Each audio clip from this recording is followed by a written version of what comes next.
I was kicked out by my parents, so I bought their house in secret and tripled the rent.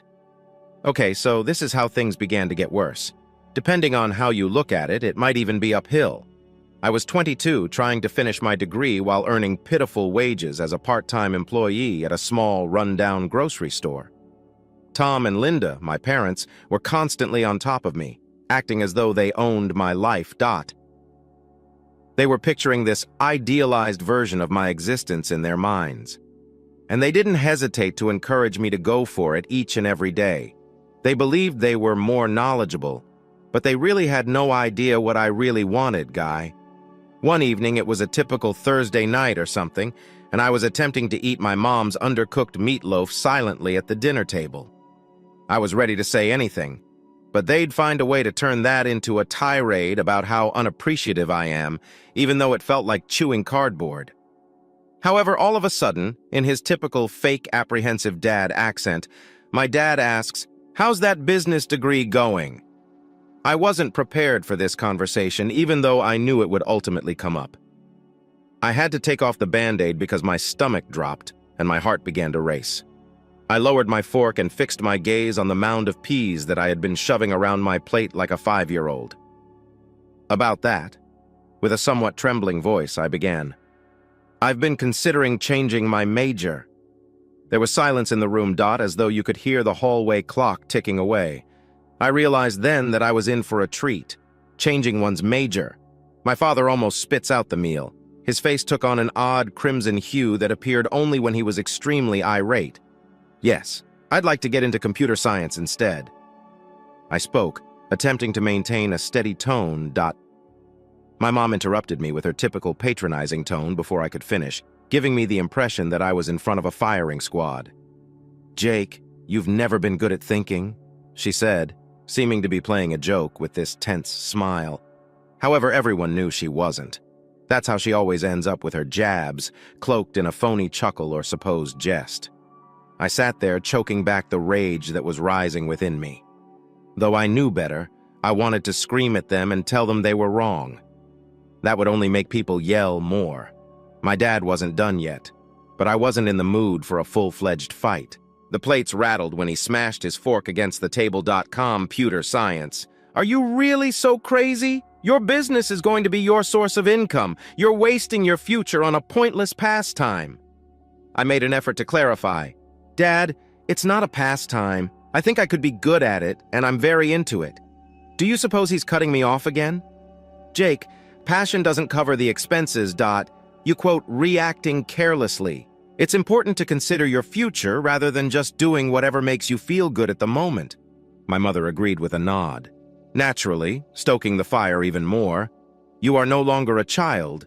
Your future is not something you get to toy with." I realized at that point, what I wanted didn't matter to them, not even close.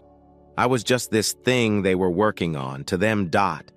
And any deviance from their ambitious plan said that I was ruining everything. They never even gave that much thought. I might have known what was best for me. I went up to my room after dinner, closed the door, and fell onto my bed. My chest felt as though a weight was bearing down on it. I took out my phone and gave Ashley a call. The only one who truly knew what I was going through was her. "How did it turn out?" Knowing full well how it ended, she asked. "Like an absolute catastrophe." I rubbed my eyes and murmured. When I told them, they became really frightened. It seemed as though I had just told them that I was leaving to go work for a circus or something. On the other end of the line, she sighed. "You have to speak out for yourself, Jake. You live this life, not theirs. You know nothing about them." I understand, but you know, they're my parents. It's not really that simple." "I understand," she muttered. "Jake, you're 22, though. You are no longer a child. They will continue to manage your life if you don't start living it on your own." I sat there thinking about what she had said while gazing up at the ceiling. She was accurate. Now that I was an adult, it was time for me to act like one. I woke up the following morning with a mixture of determination and dread. This time, I had to tell them the truth. I could not continue to allow them to make all of my life decisions. With my heart racing, I went downstairs and discovered them watching TV in the living room. "Dad and Mom, We must speak. I spoke in a shaky but assertive tone. They both gave me a look as though they were waiting for a major announcement as my dad turned off the TV, and I suppose it was in a way. I've decided what to do. I quote, am going to computer science instead. My father's gaze widened. You are not, that's for sure. This time, I refused to back down. Indeed, I am. This is a decision I made as an adult. For a little moment, I believed that perhaps, just possibly, they might back down and give me this one. However, Mother sprang to her feet and crossed her arms over her chest. She said, her voice chilly, if you're such an adult, then you can support yourself. You have one day to gather your belongings and leave. I was motionless, as if my mind was having trouble comprehending what she had spoken, what I was able to express at last. You can't mean business. Oh, my dad hissed, we really are. Do you wish to choose for yourself? All right. However, you're working alone on it. Even the memory of walking back to my room escapes me. All I can recall is the overpowering sense of betrayal, as if they had been looking for a reason to fire me all along. They were treating me as though I didn't matter, even though I was their son and their child. Mike was my best friend, I said, as soon as I returned to my room. I stopped even trying to maintain a consistent tone of speech. I got tossed out, dude. With trembling hands, I spoke. I have no idea what to do. With no hesitation, Mike answered, man, pack up your belongings. You will remain in my home. It dawned on me as I packed my things in a duffel bag. My own parents had abandoned me like trash, leaving me homeless. As crazy as that sounds, though, there was also a part of me that was relieved. In my life, for the first time. They were going to have to deal with me now. I was free, but I was still unsure about the true meaning of it. After being expelled, the following few days were a total blur. While trying to gather my thoughts, I was staying at Mike's apartment and felt as like everything in my life had just been turned upside down. I mean, I can be fighting with my parents about my degree one minute and then homeless the next. It was not even real. Like it was not occurring to me, but to someone else. Mike's house was all right. The scent of stale pizza and exercise socks permeated his small one-bedroom apartment where he resided. I couldn't exactly complain, though. It was tight, but at least I had a roof over my head and a friend who wasn't going to ask me to leave. I was dozing off on his beat-up couch, which creaked whenever I moved. But I was at a loss for what to do. I had no intention of limping back to my parents and pleading with them to adopt me. That was not taking place. It was nearly hard for me to concentrate on my classes, even though I tried. My mind would just go to the events every time I sat down to complete my assignments. It seemed as though my thoughts would not allow me to even briefly forget that I was no longer in a genuine house. Naturally, there was also the issue of finances. My savings were quickly running out, and if I didn't keep working longer hours, I wouldn't have enough to last. But I couldn't just pick up a second job because I had classes and was trying to figure out where my life was heading. Ashley persisted in her attempts to be helpful, but she was unable to clear my mess. She called me one day and said, let's go get lunch and try to take our minds off things for a bit. We finally arrived at this fast food restaurant across the street from Mike's house. I thought it could be beneficial to go out for a little while, as I hadn't been eating much since leaving home. Thus, how are you doing? With a bite of her sandwich, she questioned. I gave a shrug. To be honest, not very good. My money is getting low and I'm having trouble concentrating at school. I'm not sure how much longer I can do this. She shot me that pitying glance, the same one I'd been getting from almost everyone since I revealed what had happened. Jake, you're doing the best that you can, I promise. This is not the end of the world. It's merely a hiccup in the journey. I laughed, but not in a good way. Indeed, a mountain-sized lump. She stretched over the table to take hold of my hand. You will overcome this. You will, I'm sure of it. You have intelligence always, even if it's hidden from your parents. Her comments were kind, but they didn't make up for the fact that I was unable to escape the circumstance I found myself in. It seemed like all I could do was try to stay afloat by treading water. I returned to Mike's after lunch and made an effort to concentrate on my homework. But as I continued to gaze at the computer screen, I became increasingly aware that I was lagging behind. My grades were declining and I was starting to consider quitting school. Increasingly, and more. Even though I didn't want to, I felt like I had no other choice. I was unable to balance everything. As it was, I could hardly keep my head over water.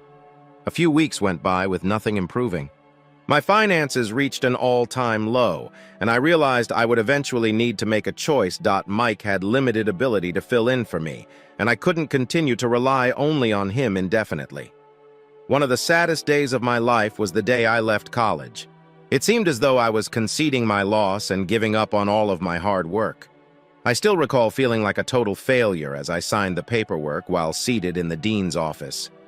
I had always dreamed of being the first member of my family to graduate from college, but that ambition was starting to fade, in the same way as everything else. It hit me hard the moment I left that office. I had no money, no strategy, and no degree, so I was on my own. I was sitting on Mike's couch that evening, looking at my phone and pondering my next move. As usual, Ashley gave me a call to see how I was doing. "So what is the current plan?" she questioned quietly. Admittedly, I had no idea. "I'm trying to find more work, but nothing is getting through. Every door seems to be shutting in my direction." A quiet ensued, and I could see that she was attempting to think of anything to say, anything that would console me. "I take it you're not giving up. I have no other option." I spoke, attempting to maintain a steady tone. "Today, I stopped going." She muttered, "Oh, Jake. Sorry, but things will not end here. You're going to discover something. You will, I'm sure of it." I was trying not to lose hope, but I really wanted to trust her. Over the following few days, I walked the streets, applying to every job I could find, but nothing seemed to be a fit. Sunnyside Diner was the only restaurant that truly provided me with anything. An oily spoon that seemed as though it hadn't been cleaned in a long time. Although it wasn't my ideal employment, it was still better than nothing. They needed help flipping hamburgers and mopping floors, and since I needed the money, I accepted. The money was awful, and the hours were harsh. However, I did have something. My manager, Earl, gave me commands like I was in boot camp while I worked, smeared in oil, slapping burgers onto the grill. I worked hard, and at least he noticed. He was a tough, no-nonsense guy who seemed to care only about the bottom line. During a lull shift at the diner after approximately a month, Earl grabbed me aside. "You have a respectable work ethic, kid. Would you be willing to work a few more hours?" I attempt to look engaged as I dab at the perspiration on my forehead. "Yes, exactly. What's going on? My friend who works in this downtown office building wants a night watchman. Pays more than this place does. Are you in?" I didn't even need to consider it. "Yes, I'm on board." In that very moment, I was flipping hamburgers during the day and watching over an abandoned building at night. Although it was unglamorous, it was nonetheless something. I started to view sleep as an unnecessary luxury, and most nights I was scarcely able to open my eyes due to exhaustion. It was my only option. I needed to make it through. Ashley was attempting to help me get back on track by constantly emailing links to tech internships. But I just didn't have the time or energy to apply. All I had to do in life was survive. Right now. It was no longer about following passions or dreams. It has to do with staying afloat, daily. Every evening as I sat there in that lonely, dark office building, peering out at the flickering lights of the city, I wondered aloud at how my life had come to be like this.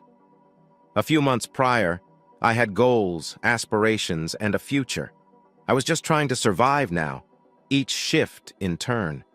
The worst thing is that I couldn't see a way out. It was terrible to work 2 jobs. Direct. There's no other way to put it. The night shifts at that abandoned office building were merely mind-numbing, and the diner was greasy and disorganized. I was barely getting 4 hours of sleep a night, living out of a ratty rucksack that I carried with me everywhere, and consuming energy drinks like they were water. However, I did have some income coming in. Though it wasn't much, it was sufficient to sustain me. Though he didn't say it, I believe Mike was happy that I could begin helping out with the rent. As my life was falling apart, I didn't want to be that man who was taking advantage of my best buddy. I therefore took care to give him everything I could. Even though I was still sleeping on his couch, I was at least less of a burden now. Then suddenly everything began to change. I'm not sure if it was just bad luck or if the world was finally trying to help me. However, this guy stopped in for lunch one day while I was flipping burgers at the diner. At first, I didn't give it much thought, just another unidentified client. Like many of us who put in too many hours without receiving enough compensation, he appeared rather exhausted. He approached the counter to pay after his dinner, and as I gave him his change, he took a quick look at the computer screen I had unlocked behind the cash register dot. During my break, I had been working on some coding assignments. You know, just trying to remain focused. The man arched an eyebrow. "Are you interested in coding?" he questioned, sounding somewhat indifferent yet intrigued. I tried not to sound very excited as I nodded. "Yes, I have been teaching myself with the hopes of turning it into a career, in due course." He laughed. "I think I may have a solution for you, Dot. My employer is searching for entry-level IT specialists. Not very elegant, but it's a beginning." I blinked, finding it difficult to believe what I was hearing. "Hold on, really?" "Yes." He shrugged as if it were not a major concern. "Forward your resume to me. I'll speak up on your behalf." I swear that when he gave me his business card, my hands trembled. I had not felt hope for months, but it was like this tiny piece of it. I didn't even mind that night that I was exhausted from working 2 shifts. I took my laptop back to Mike's house and started working on my CV. It was something, even though it wasn't flawless. Before I could overthink it, I sent the guy an email and tried not to get too excited, Dot. After a few days, I received no response. I had a feeling that the guy was simply being polite and that I wouldn't get a call at all. However, one afternoon during my night shift, I was working in that dull, empty office building when my phone chimed. That business sent the email. I gave the screen a full minute of my attention, too, afraid to even open it. It wasn't a rejection, though, when I did eventually. It was an interview invitation. It was unbelievable to me. I'd gone from guarding abandoned buildings and flipping hamburgers to possibly, just possibly, landing a real job in it. The interview was unremarkable. I rode the bus to the office and borrowed one of Mike's nice shirts, Dot. The startup was modest in size. Nothing spectacular, but compared to where I'd been, it felt like a completely different universe. I was greeted at the door by the diner guy, whose name I now knew was Trevor, who also introduced me to Tina, his supervisor. Tina was firm but equitable. When she inquired about my background, I told her straight out that I didn't have a degree, but that I had been learning everything I could about coding on my own. She didn't seem all that impressed when I showed her some of the little projects I'd been working on, but then she asked me to fix an issue right then and then, something I had never done technically before. For a moment, I freaked out. My thoughts are rushing. But then I thought back to all the late nights I'd spent learning how to program and solving puzzles just for fun, trying not to let the pressure get to me. I took a deep breath and went to work. Tina peered at the TV behind me after I finished. She merely nodded and turned to face Trevor, not saying much. She said he had potential. "Let's try our hand at him." I was at a loss for words. I wanted to yell, but instead I pretended to be calm and just sat there. I started the next week as an entry-level IT man, despite the fact that I felt like my heart was going to burst out of my chest. I didn't care that it wasn't glitzy. I wasn't slinging hamburgers or standing security at some eerie office building for the first time in months. I was really doing something I enjoyed at 3 in the morning. While Tina and Trevor showed me the ropes and were patient with me, they also encouraged me to keep learning. I needed them to hold my hand through everything, but they didn't. But the nights were still hard. For a while, I continued to juggle both jobs to make sure I didn't blow this chance. Sleep was still a rare luxury, so after working at the business during the day, I would go straight to the office building or the diner, and I would wake up most mornings feeling as though a truck had hit me. Ashley remained by my side the entire time. She was my pillar of support, constantly giving me links to open positions or asking how things were going at the startup. Without her, I don't think I could have survived.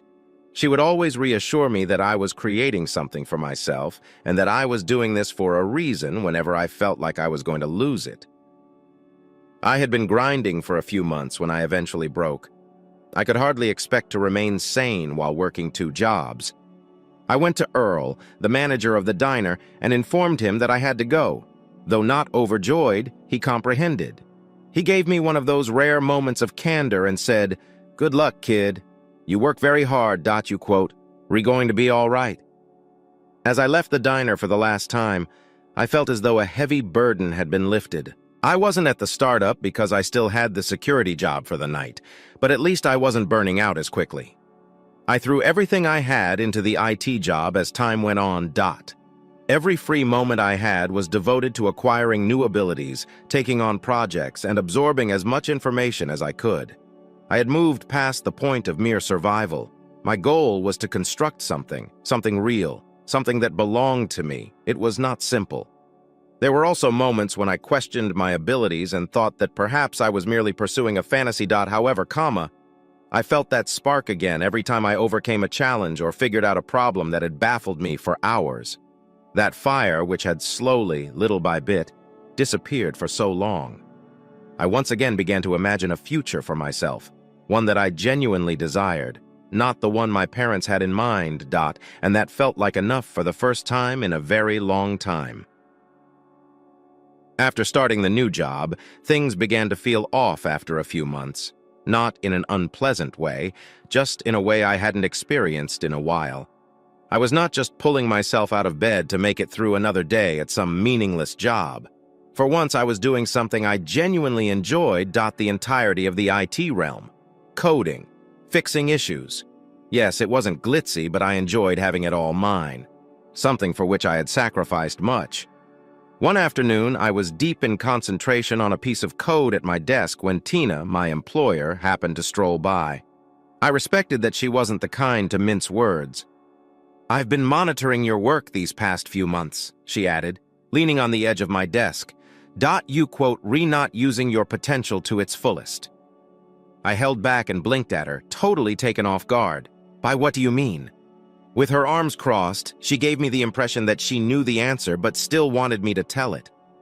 "Although you possess the abilities, you are being cautious. You seem to be adhering to your knowledge. You're not pushing yourself. You're not taking chances. It, quote, okay that you're at ease. However, comfort is useless in this line of work." At first, I was at a loss for words. She was not incorrect. Sure, I had been putting in the work, but I wasn't particularly going above and above. I was just relieved to be in a stable situation for once, I suppose, considering everything that had happened. Furthermore, I didn't want to mess it up. Tina went on. "Jake, you're doing well, but you need to do better if you want to make a lasting impression. Take up tasks that cause you a little anxiety. It's how you develop." I continued to consider what she had said, nodding. Though it wasn't entirely new, the way it impacted me this time was different. This was not my parents lecturing me on how I was squandering my potential. This was a person that encouraged me to improve because they spotted my potential. I followed her advice then. I began offering my assistance with increasingly difficult tasks that I wasn't positive I could complete. Though there were undoubtedly times when I felt completely overwhelmed, the satisfaction I got from solving a problem made it all worthwhile. Tina gave me this large job for a new client one day. I was stressing out because it was a lot more responsibility than I had ever had, but there was also excitement inside of me. I needed a challenge like this to show myself that I could manage more difficult tasks. Weeks passed while I worked on it. I devoted almost all of my free time, weekends, late nights, and otherwise, to making sure everything went smoothly. Upon submitting the final project, I had the sensation of having completed a marathon. It was a good kind of exhaustion, as if I had challenged myself to the brink and emerged victorious. Tina brought me into her office a few days later. I was nervous, but I tried not to show it as I sat down. What if I had made a mistake?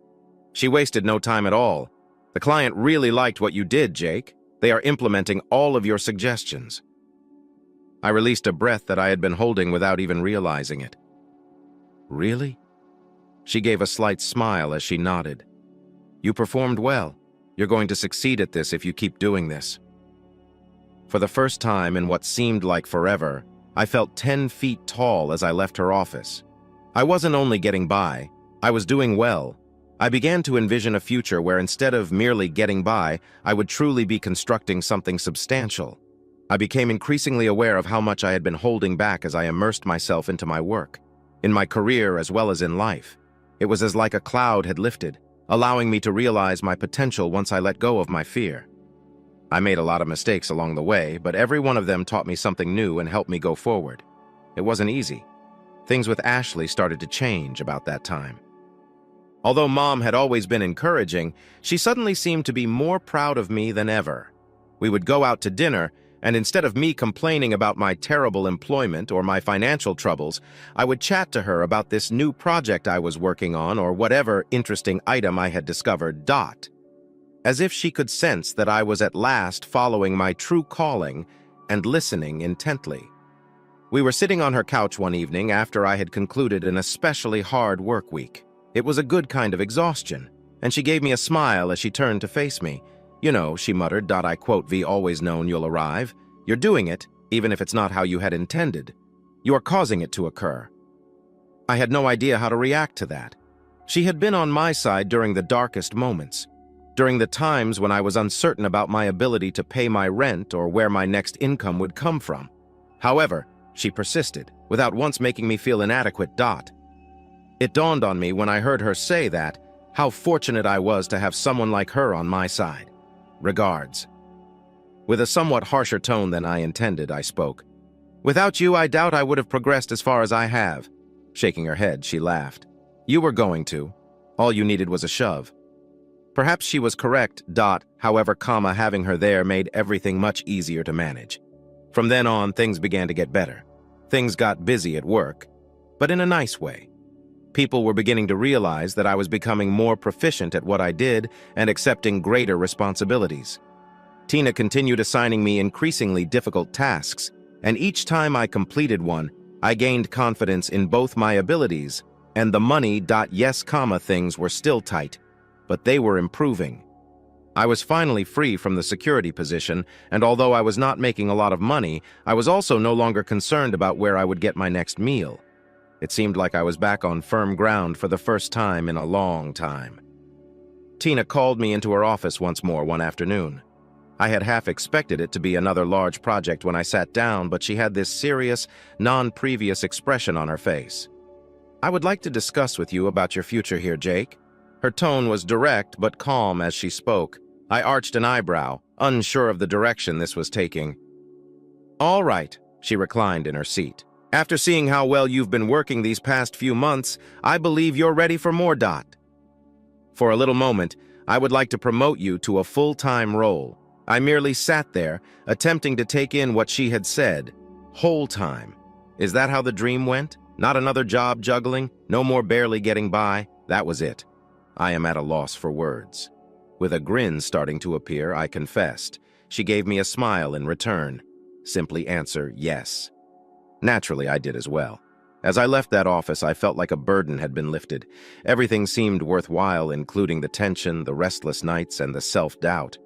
Right now, I had succeeded. Even if things might not have gone as planned, I had succeeded nonetheless. And it felt really, really amazing. Gaining a full-time promotion felt like entering a completely new realm. I felt like I was doing something that mattered to the people around me as well as to myself for the first time in my life. I was free from concerns about finances and whether I would need to take a menial side job to make ends meet. That was it. Steadiness. Naturally, though, reaching such a significant milestone doesn't make life instantly easier. The workload at work increased. Much busier. When Tina mentioned I'd be getting more responsibility, she didn't mince words. I was thrown into larger projects, managing deadlines that occasionally appeared unachievable and directing teams for the first time. On certain days, I would glance at my list of tasks and ask myself, how in the world am I going to finish everything? However, I persevered. I was forced to. Each day presented a challenge, but it was the kind of challenge I had been longing for, one that gave me a sense of purpose and aliveness. I was still learning, but at last I was in a position where people trusted me to finish the work. For me, that was really important. Tina dragged me back into her office one afternoon. Every time she called me in, I swear, it was as though I was back in school, awaiting word on whether or not I had passed the test. With that serious expression on her face, I briefly wondered if I had made a mistake. "Jake, you have another project from me." Sliding a document across the desk, she spoke. I snatched it up and quickly skimmed the pages, taking in the information. It was for a brand new customer, a large organization hoping to modernize their entire IT setup. a massive project that dwarfed all I had ever worked on. My stomach gave me that small flip that happens when you're simultaneously scared and excited. "This is quite a bit," I said, attempting to come across as assured but not arrogant. Tina gave a nod. "Yes, but I believe you're prepared. I want you to take the lead on this since it will be significant for the company. Take the lead."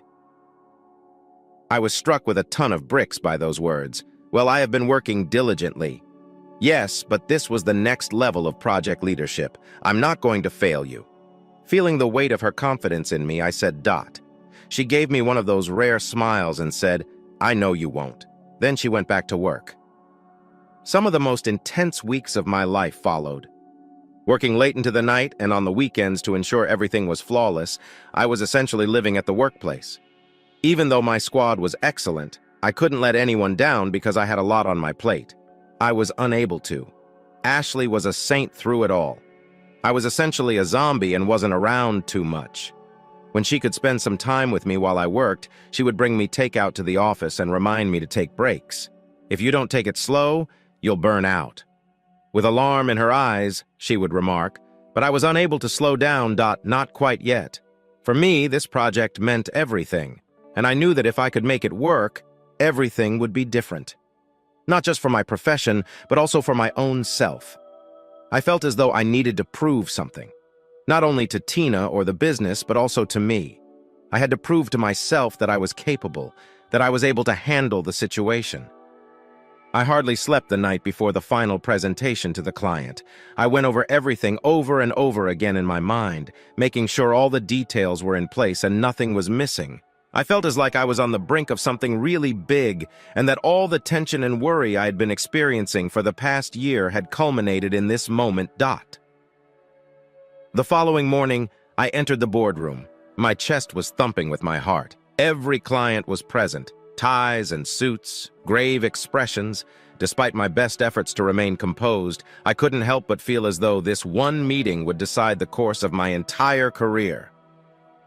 Tina was also present. I took a deep breath, reminded myself that I'd prepared for this, and began the presentation while the person seated at the head of the table was observing me intently. It wasn't faultless. I struggled over a few words and a few slides, but I persisted. I responded to their inquiries, outlined the strategy, and demonstrated to them why they required this revision and when it was finished. I waited for their response while I stood there. I felt like I was sweating profusely for an extended period of time. Nobody spoke up. They were silently whispering to one another while they flipped through the paperwork. I felt like my tummy was flipping around and I thought they were going to rip everything apart. However, the chief of their IT division then raised his voice. He gave a nod and said, "This looks good. We'll carry out the plan as planned." It was unbelievable to me. Yes, I did it. I felt like a total moron, jumping up and pumping my fist in the air. But I managed to remain composed.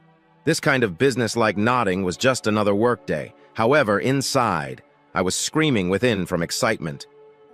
Tina took me aside after the meeting. "Fantastic work," she exclaimed, restoring her face to that uncommon smile. "This is something you deserve." I'm not sure what struck me more, her compliments or the realization that I had just completed the largest endeavor of my life. In any case, I had the impression of having passed an invisible finish line. Everything that had happened to me, including arguments with my parents, being kicked out, quitting college, and having to work 2 jobs just to make ends meet. Everything has led up to this. I finally felt like the last few months had lifted off of me as I left the office that evening. The fact that I would most likely return there first thing in the morning to work on the next project didn't even bother me. I felt for the first time in a long time that I was right where I was meant to be. On my way home, I called Ashley, my voice beaming with enthusiasm. "We did it, baby. The presentation was adored by them. We're proceeding with all of this." I could hear the pride in her voice as she chuckled. "I anticipated that you would. Jake, I'm very proud of you." It all felt even more real after hearing that. The work was no longer the only consideration. It had to do with all I had battled for, all that I had given up to reach this moment. I had changed from the lost and terrified guy who had been ejected from his parents' home. I was creating something on my own terms, for myself. The future no longer seemed so uncertain. I wasn't only getting by, I was doing well, and the knowledge that it was all worthwhile. After that significant assignment at work a few years ago, my life took unexpected turns. I had gone from barely making ends meet to moving up the IT industry ladder. And in the end, I took a choice that even shocked me. I launched my own business. It was by no means an overnight affair. I had been working for some time, making contacts, saving money, and developing a good reputation. I eventually felt confident enough to make the move. It wasn't always easy for me to launch my own business. There were endless papers, restless nights, and a persistent worry that everything would go topsy-turvy. However, I had a gut feeling that this was my calling. I persisted thus, slaving away all day long. Soon enough, things began to make sense. As I began to acquire contracts and assemble a small but capable team, the business really took off. Following a few years, we were making more money than I had ever imagined. I was no longer just getting by. I was, in fact, doing really well. I wasn't watching over deserted buildings or flipping hamburgers. I was managing my own business and saw it expand each month. At times, it seemed unreal, as though I was experiencing someone else's life, even though it was mine. I had constructed this around the time my business began to flourish. We had been renting a property for years, so Ashley and I started discussing buying it.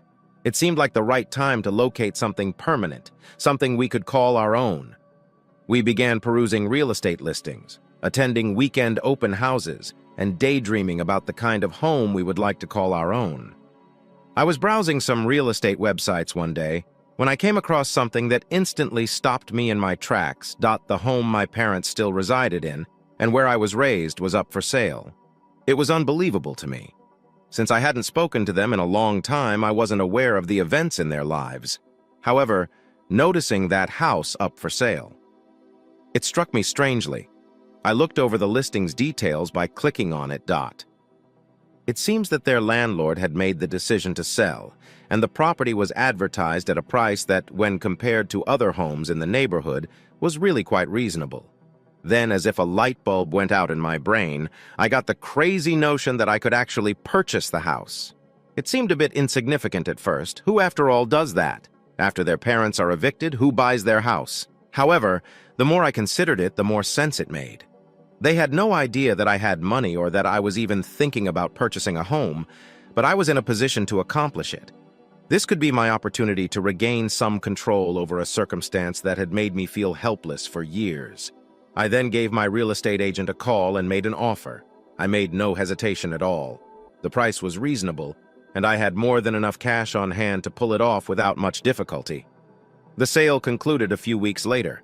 In an instant, I became the owner of the home where I grew up. I owned it. This is when the exciting part starts.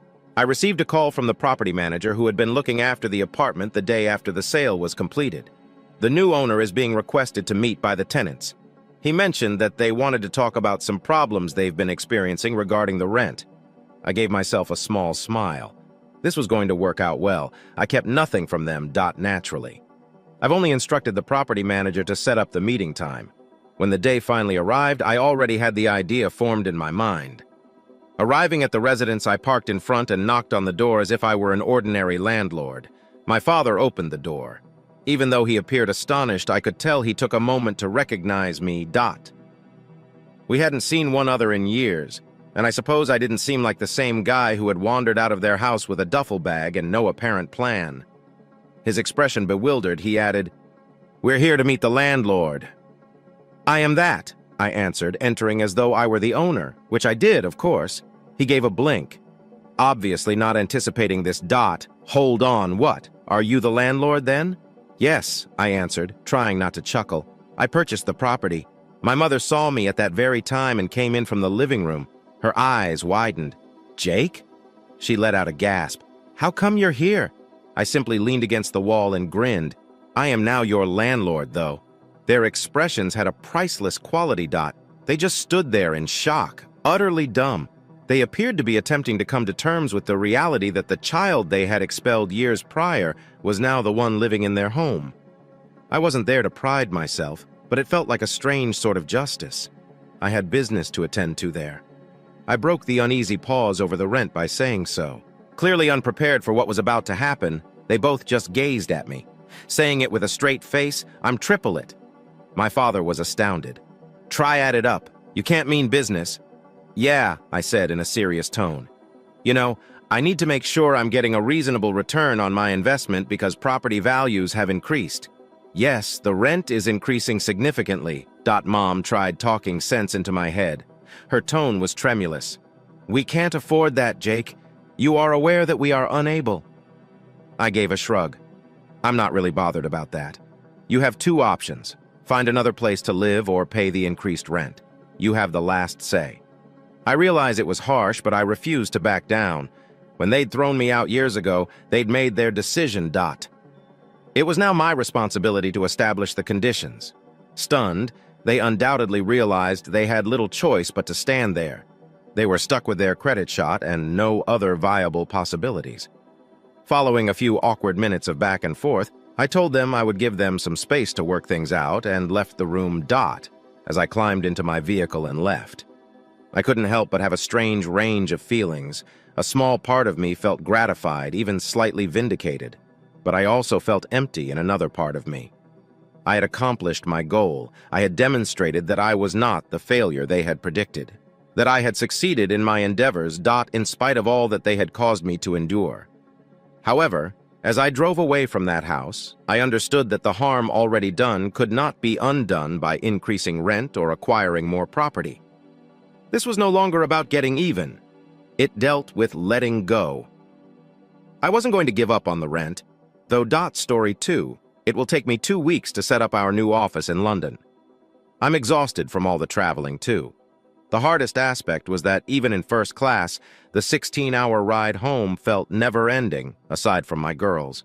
Every time I leave my wife and daughters, I miss them. But I work hard at my profession because of the life I've created for them. My energy company expanded into 12 nations due to high demand. 5 years ago, I bought out Andrew, my partner. These have been difficult but rewarding years. I'm ready to celebrate our achievement now. As I continue as CEO and owner, I have appointed a new president to oversee operations. I'm telling the girls that as soon as I get home, the good news that they have. I'm content since I can now live a typical life like everyone else and spend more time with my family and friends. While I appreciate my company's development, my true ambition has always been to devote most of my time to watching my girls grow up and to increasing my time with my wife. I am very grateful that I can finally look back and enjoy those fruits at 45 years old. Olivia desired a new Lamborghini SUV for the girls attending their private school, and they also had memberships in country clubs. Olivia had convinced me to move into the brand new 10,000-square-foot mansion with all the frills. Over the years, these items had cost a lot of money, but when I saw their happy faces and felt their cozy hugs, it had all been worthwhile. Even though my life was stressful, it was always warm and kind. Nothing would have changed, and I was now excited for the next phase of my life to be spent with my family. I was 30 minutes from home as my driver steered through afternoon traffic. I was sipping my second glass of bourbon while unwinding in the back of the limousine. From the sidebar, I poured, upon our departure from the airport. The house was silent as we made our way around the driveway in a circle. However, I know from experience that in a matter of minutes, girls would be jumping on their father while her mother gave me a tender kiss, assuring her of a wonderful evening spent in my embrace. I was shocked to find the house empty when I first entered. The sound of the driver putting my bags in the foyer was all I could hear. "Hi there," I yelled. No one answered. Odd. Whenever I had come back after a trip, the girls had always been at home. I really did hope all was well. Then I caught sight of it. The envelope, stamped in her magnificent hand with my name, "From your devoted wife, Olivia, to Jimmy." After he had left, I carried my things upstairs, changed out of my suit, and settled into cozy sweatpants. For a fresh glass of Eagle Rare 10-year-old malt bourbon, stroll over to the bar. I settled into my preferred chair, took a deep sip of the pricey elixir, and enjoyed the bourbon while anticipating a tender message from my spouse to be revealed in the envelope. "Jimmy, I adore you. I have been married for 16 years and I have loved every minute of this incredible adventure. Into the next 50 years of marriage. Your devoted spouse, my dear. You're aware of my true love for you. My world revolves around you. My life is all of you, and I don't need you to survive. What I want and yearn for every day is your affection, to be held inside your arms. I've been missing you a lot these past 2 weeks. However, I'll see you later this evening. The mere sound of his saying this warmed my tummy more than the alcohol did. She is my wife, and I am a very lucky man. Have I mentioned how much I swoon over your soft, beautiful lovemaking every time I think of you? Do you recall me telling you that I want to be with you forever, and that I am incredibly in love with you right before you departed on this most recent trip? At any point? Observing our daughters makes me realize how much they admire and adore you both, because you are the greatest father they could possibly have, and they share my love for you both, and that you are in our lives is a blessing. Whoa! Every time I think of my 2 girls, I just start crying. I just want to embrace and kiss them again because I love them more than anything else. I never told you this, but after 16 years of marriage, all of my friends are envious of our bond and how affectionate we still are with one another. They are aware of our love for one another and desire they could experience the same kind of relationship. I'm writing to you, love, to express my gratitude for a few reasons, including simply being you. For the kids, for being such a terrific dad, for providing me with the best 16 years of my life to date, and for such a wonderful lifestyle. First and foremost, thank you for all the affection you continuously provide me. You have made it possible for us to enjoy. Another item I felt needed to be mentioned is something that has been bothering me for the past 6 months, wasn't anticipated, and regrettably occupies a significant portion of my life at the moment. This sounds awful. I'm not sure if I should read on, and certainly not before getting another drink to help me stand. Olivia, you have jet lag, and girls, well, I live for them. I really can't believe my negative thoughts existed. Most likely joined a new group or picked up an expensive new pastime. Check out what she has to offer. What you just read is accurate. And from the bottom of my heart, I mean every word. This means that the thing I'm about to tell you is the hardest thing I've ever done. As much as I do and will always love you. I have to admit, it has been tearing my thoughts apart, but I have something to say. I hope you will comprehend and never give up on me or abandon me because of it. For the past 6 months, I have been in a relationship. Well, I shouldn't have said lover. Even if I don't feel anything for this man, he was probably my love partner. We had a great friendship together. How in the hell? Olivia is cheating on me. She breaks her vows after receiving all the love and care, freedom and happiness she has ever desired. We had a wonderful romantic existence. How is this possible to occur? My heart is shattering into a million pieces. No, I mean, Olivia wouldn't take a lover? I had complete faith and confidence in her. After all these years, how could she ruin everything we'd worked so hard to achieve together, ruined by a shabby fling? She is not that foolish. I'm telling you now out of respect for you and because I've been overcome with intense guilt. I can't live with them anymore, and you must be aware that I have cheated on you. You will never get this, I must admit, but only in a wonderful way. But I don't feel any love for him. It's just a beautiful synergy that defies explanation. He does things to me. Words are not enough to describe. I just can't quit, no matter how hard I tried. He developed a habit. He was necessary to my life. You have a lot of questions, and I'll be honest with you. I would never lie to you or intentionally hurt you because I respect you too much. But knowing this has probably happened nevertheless.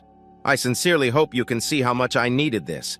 You bitch have done more than just inflict agony, a brutal candor. You told me a falsehood. How am I ever going to trust you again?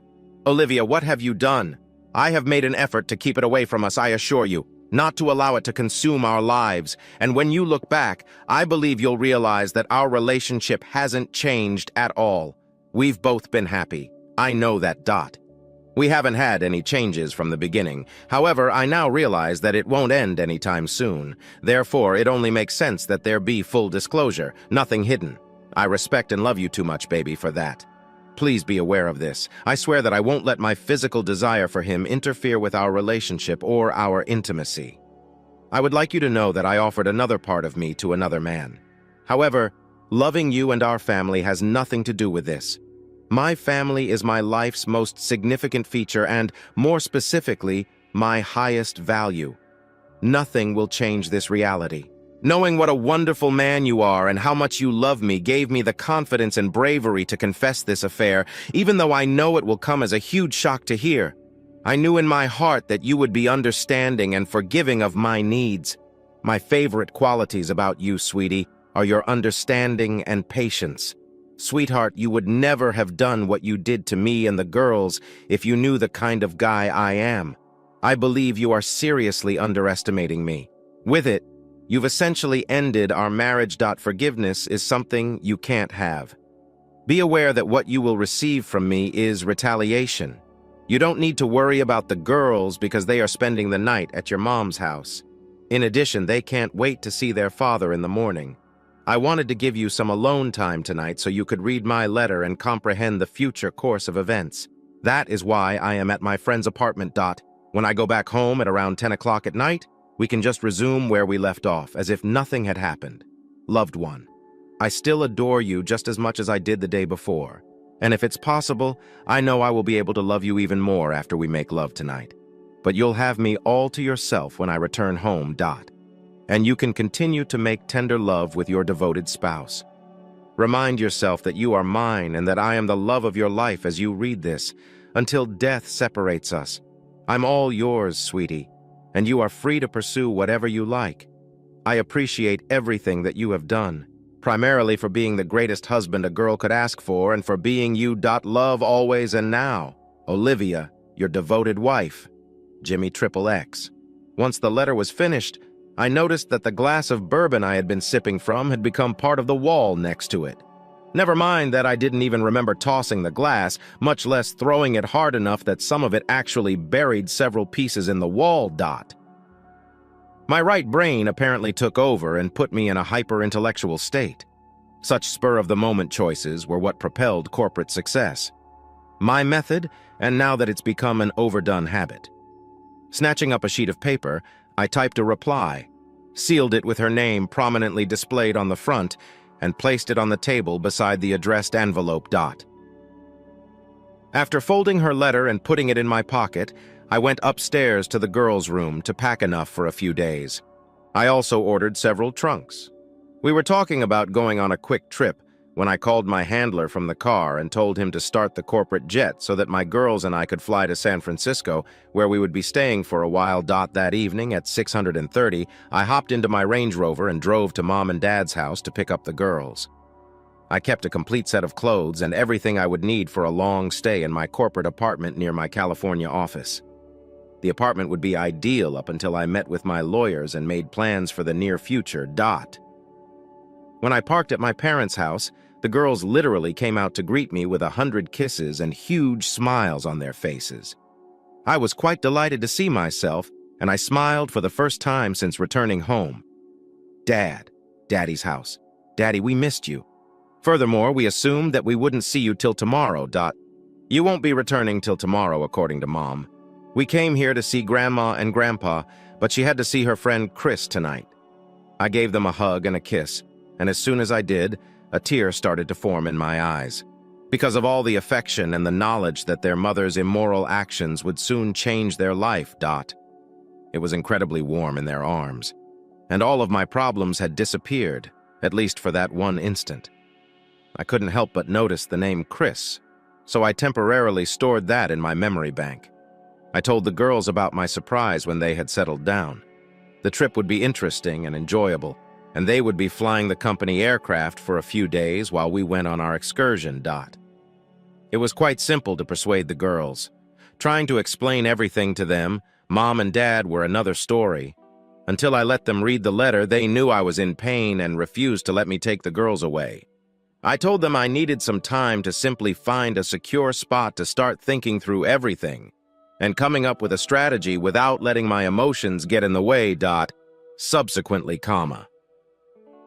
I informed them that I had left Olivia a letter and would give her a call from the aircraft. The previous time, I promised them that this was just a quick trip and that I would return in 2 weeks. You don't need to worry about the females because they will be taken care of. I went to the private terminal, called my new president, and informed him that I would be in the California office. He was to handle everything and get in touch with me only if there was an emergency. William, you will be leading from now on for the next few weeks. Let's now see how you handle things without my guidance. No worries, I'm sure you'll be okay. The employees will be desperate to assist you. I'll need some time to work on a personal issue. Please don't bother me until something essential comes up. You're going to go. Fantastic weapons, and I know my business is in capable hands. William, you make me proud. Do not be alarmed, Mr. King. I'm covered for it. Everything is going to be all right. If you'd like a daily revision, feel free to call me. I understand how difficult it is to entrust your child to another else. While you're out there, let me know if you need anything. The girls played with a flight attendant while they ran up and down the aisle of the 16-seater passenger airplane as we got it started. Jessica worked with us full-time, and we had gotten to know each other well over the previous 2 years. With the appropriate people, spending a lot of time alone on planes can foster friendly relationships. The girls went to bed at 11:00. All but one of the cabin lights were off, creating a calm, quiet, and cozy atmosphere. I called Olivia at home at that point. Not Jimmy Whitman anymore. Olivia, pay attention, and please don't interrupt as I could lose the connection at this height. I know you must have read my letter by now. You also need to be aware that the girls are at my side. In the morning, they will give you a call. I will give you a call in the coming days to talk about the situation. Call my parents if you need anything in the meanwhile. Good night. I ended the call before she could say anything else. The flight was really unremarkable. At 1 in the morning, we finally touched down. After carrying the females into the waiting vehicle, I went upstairs to my apartment. I kissed them goodnight, got them into bed, and fell asleep without even unpacking 10 minutes later. Tomorrow would give us plenty of time to do that. Olivia goes back to her house. I am very looking forward to seeing my amazing husband. I yearn to feel his touch. These 2 weeks passed so slowly without him. I'm going to rock his world tonight by becoming the ideal wife. The first night back at home after a business trip is always the greatest part. It's incredible how much he loves and desires me. Upon entering the house, not a single light was on. He must be exhausted from his lengthy trip. Sweetheart, I'm at my house. Perhaps he's asleep. Allow me to verify. Absent. And his phone did not respond. Not to mention any missed texts or calls. That is not typical. Permit me to inspect the terrace. He may be sitting outside, en route to the patio again. I get a horrible feeling as soon as I see the package on the table. It was written directly to me next to the one I had left him earlier. I nervously opened the envelope after picking it up slowly. I'm not sure what to anticipate, and my phone rings right before I can read his letter. The sound was loud in the quiet. Looking at the screen, I knew it was Jimmy, so I responded right away. I could barely get out the word, hello. Just listen, Jimmy had earlier advised me, don't interrupt. He spoke in a tone that I always refer to as forceful and impersonal, his work. As I listened, I could hear more suffering seeping into his voice with each word. I chose to wait until he was done, even though I really wanted to interrupt and tell him I loved him. I was sorry I did because he hung up on me. So far, I knew it wasn't good. Things weren't turning out the way I had anticipated. For a little period, I believe, I felt as though I had been merged with time.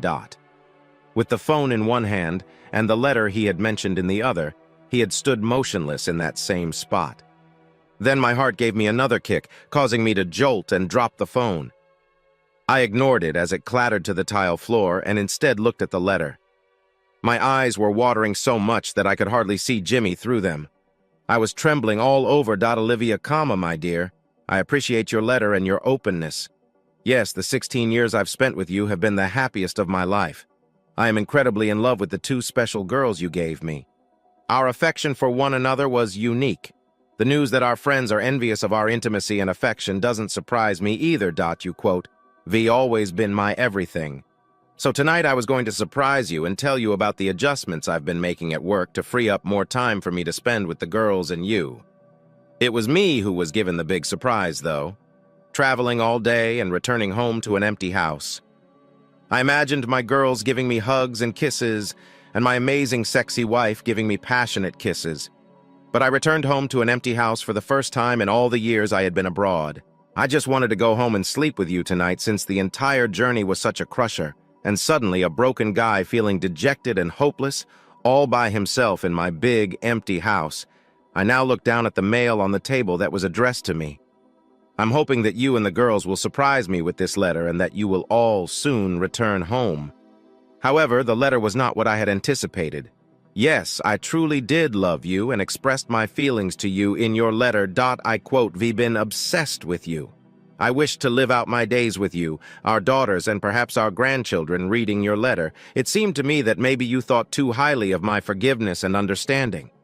You filed for divorce the day I discovered your confession to the 6-month affair. Actually, as soon as you allowed your partner to have any intimacy, that signaled our demise. We are husband and wife. Alternatively put, I simply didn't realize it till I read your message and felt the acrid taste lingering in her tongue. It was ultimately reality that struck her, that perhaps she had just destroyed their marriage. Not at all. God, please. Not at all. This cannot be taking place. Jimmy was meant to comprehend. Olivia then fell to her knees and sobbed into her hands after understanding for the first time that she may have made the worst decision of her life. I regret to inform you that I will never be able to comprehend or tolerate your need for another man. I'm glad you found someone to fulfill your sweet desires, and that you have a wonderful bond with him. However, you no longer have the right to be my wife or my children's mother because of your betrayal.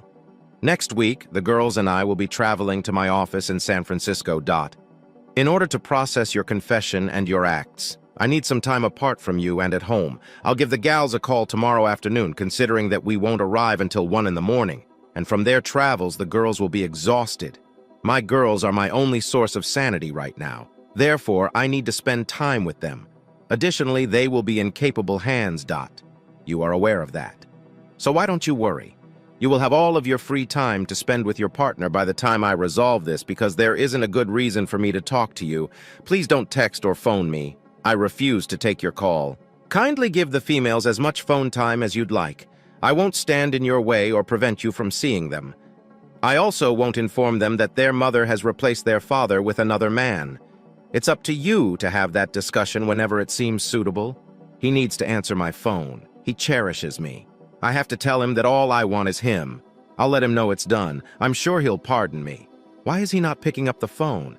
Oh no, Jimmy! Kindly have a conversation with me. Before he does something foolish, he needs to speak with me. I had to speak with him fast and provide a clearer explanation because I know him. I have been hurt more than I can humanly express in this world by your affair. I'm baffled as to how you could possibly believe that I would accept this, allow you to have an affair, and allow you to break your vows of marriage.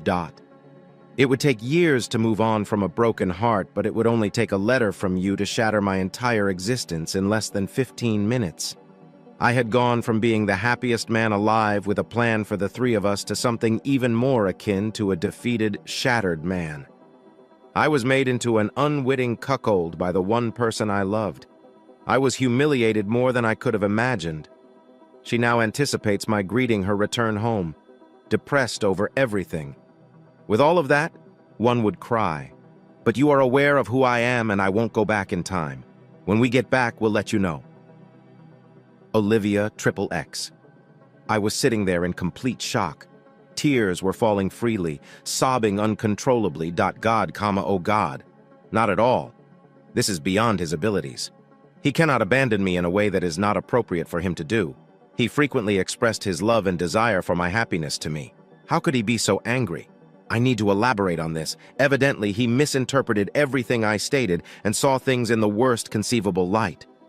I must give Chris a call. He'll be aware of what to do. Chris, it's me. After he took the girls, he left me. How am I meant to proceed? He was destined to speak with me and realize that our relationship was based solely on love. I don't know what to do after he told me he was going. I cried into the phone as I exclaimed. Olivia stopped sobbing. He's sad, but he'll be all right in a few days. It's not like you plan to date me or break up with him. We share just a few hours of love before he leaves for work. He wouldn't want to part ways with you on that score. He will stay with you because he understands the price of leaving you. Consider that he will need to adjust to the new normal. Have you expressed your affection for him to him? Naturally. Indeed. That letter included everything, and every word was intended. In my life, he is the most significant thing. I will always be behind him. How could he be so blind and selfless? Why can't he ever be happy for me? Why am I in this place? It really hurts me. Just try to call him the next day after sleeping over, after he processed everything that had happened and the future course of events. I'll get home tomorrow at lunchtime. How about you come over then and we can talk about it?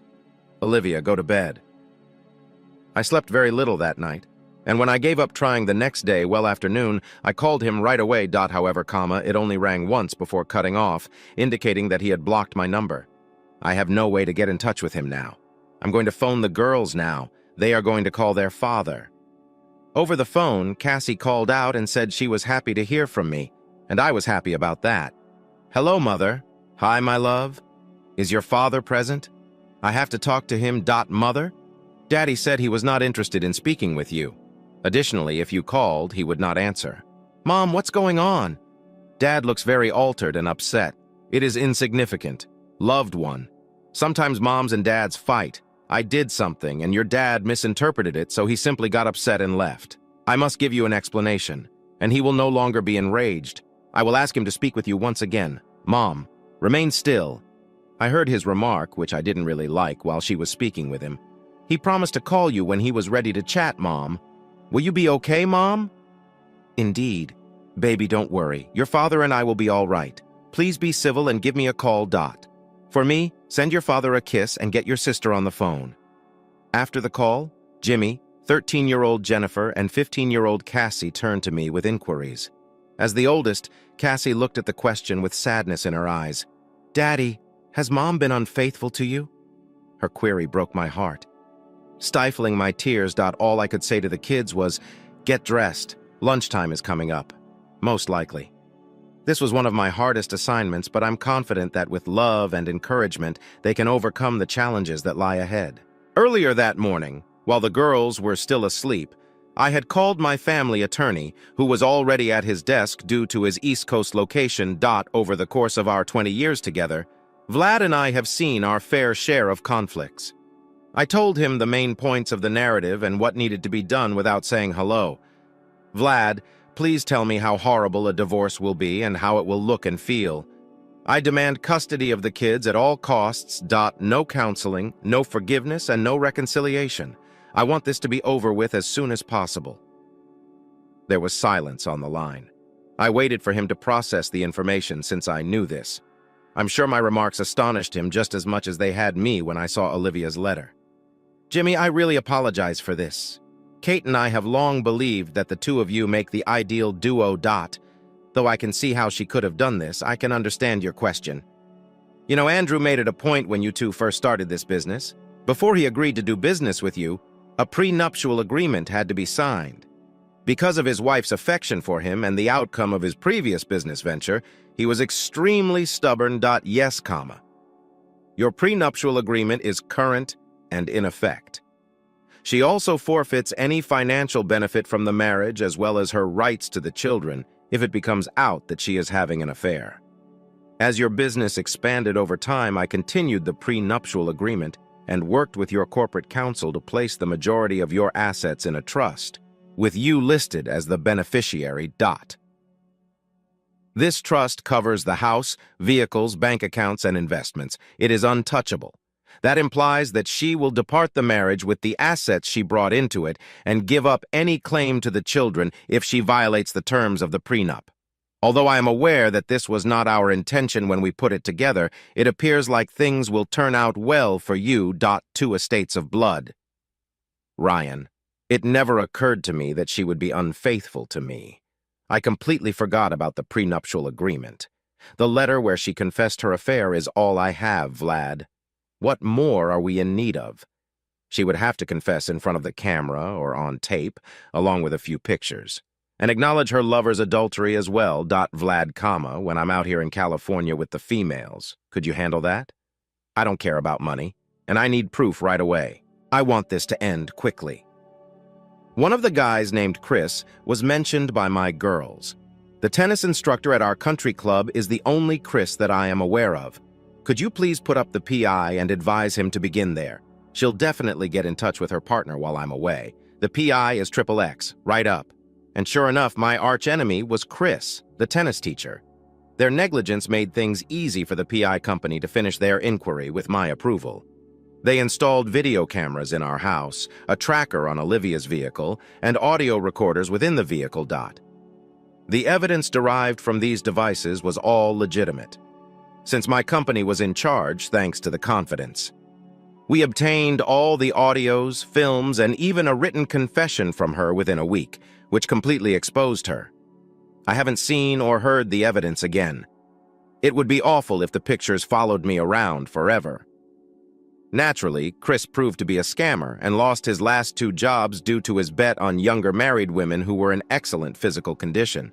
The women at the club were all infatuated with him. He was having affairs at the club with other wives, Olivia being just one of them. It seems that this club finds married ladies in their middle years to be easy prey. Advantage. Vlad called me 5 days after our initial conversation to give me some news on the inquiry. Jimmy, we collected every piece of proof. How do we proceed? Olivia, are you still planning to get a divorce? I responded right away. Create divorce documents as painfully as possible.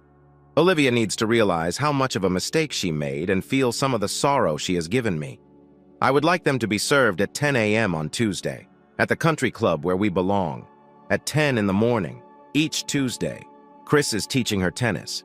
Is there anything we can think of to give him as well? It doesn't matter to me. It could be a nuisance suit, but that doesn't matter to me. Because I want him to be listed in the case, consider something. That is something we can accomplish. And I'll stay in contact and follow up regarding the tennis pro part. Additionally, we might be able to add the club for employing a reputable predator. I suppose you want everyone to know about the affair, even though it's unlikely to go anywhere. When are you going to be back? On the second Tuesday. After work, I would be waiting for her at home. Before she arrives home, I would be inside a house. Jimmy, are you really saying that you're divorcing her, as they currently stand? Yes, but before I sign the paperwork, I need to talk to her again and take the girls into mine. Challenging. Vlad is here. I pray you never have to deal with this. I have complete love for the woman, and I just can't stop feeling love. She has treated the daughters and myself badly, and I detest it equally. That is something I will never be able to forgive. Jimmy, I'm here for you no matter what you decide. Stay in contact and we'll notify you when her time is over. The girls were overjoyed to be home when we returned to the house early on Tuesday morning before 9 a.m. I asked them to go to their rooms while their mom and I worked things out when their mom returned home from tennis. Naturally, they were upset and worried, and I tried my best to reassure them that everything would be all right. Tuesday, Olivia, XOXO. I was wearing a short, sultry tennis dress on a sunny summer's day, showcasing their toned legs. Chris grinned as his attractive concubine entered his den. As we were about to begin the class, this girl with short cutoffs and a crop top bounded onto the court, and we gave each other a loving hug. Hello. Are we able to assist you? Chris inquired, grinning at the adorable girl. Indeed. Is that Connor's Chris? Who are you and who am I? I am, however, your biggest nightmare right now. She handed him an envelope and told him, "You've been served." I came over to see what it was and he opened it. He was like shit when he looked at it. A lawsuit alleging lovely misbehavior against the club names me. How in the hell? Who carried out this? Abruptly, the other girl, who had been standing beside Chris, asked, "Miss, are you Olivia King?" "Sure," I said, astonished. "Everything is yours. This is the service for you." When I came to see the divorce decree, I broke down in tears. This isn't possible. Without giving me an opportunity to clarify anything, he is going. How is he able to? Now, after all these years, he is moving away from me. God, oh God, is he unaware of my affection for him? As the other members looked at me with curiosity, I fell to my knees on the hard clay court and began to cry. I realized it was pitiful. How did they perceive me? How did things get so out of control? Chris started to pace the floor of the courtroom while scowling at the documents he was holding. He was furious because he knew this. "You have to go home, Olivia." To find out if they were served as well, I also had to visit the club. "I have to make this right. You also need to phone your hubby from home. Try to stop him from destroying our lives. Kindly leave." I quickly stood up and hurried to my car after wiping the tears from my face in an attempt to maintain my composure. However, as soon as I was inside and out of the public's view, the tears started to flow again, and I started to cry hysterically. I returned home in a state of fear and worry while driving. My grief was momentarily alleviated when I saw the girls running out to greet me. "Your father is where? He's within." I attempted running into his arms as soon as I saw him once I had entered the home. I just wanted to give him a hug and express my love for him. He had no desire to interact with me. He extended his arm to block my path to him. Devastated, I broke down on my knees for the second time in the previous hour, my emotions coming back. "You already know how much I adore you, honey, so please don't do this. I really do need you. You have been much missed. Do not push me away, please." "Olivia, it appears that you possess the divorce documents. We are getting a divorce soon, thus we are no longer a relationship. You ought to have realized that it was over the instant you showed Chris who you were. I don't care, Olivia. This is all up to you. For once, reach a point of maturity and growth where you are able to accept accountability for your actions. The divorce papers were reviewed by you. You are aware that you must relocate and establish a new home. To allow you play me, the girls stay with me, and you are welcome to see them whenever you choose. I have acted without hesitation after reading your message and realizing how sly you have been. You have now given up your rights to the children and any financial support since you violated the terms of the prenuptial agreement you signed before we were married. Jimmy, you haven't explained anything you've done to me. Furthermore, that is unfair. I apologize for not explaining it in the letter, of course, but at least give me another chance. Tell me about it, please, so I can comprehend what you did. Loved one.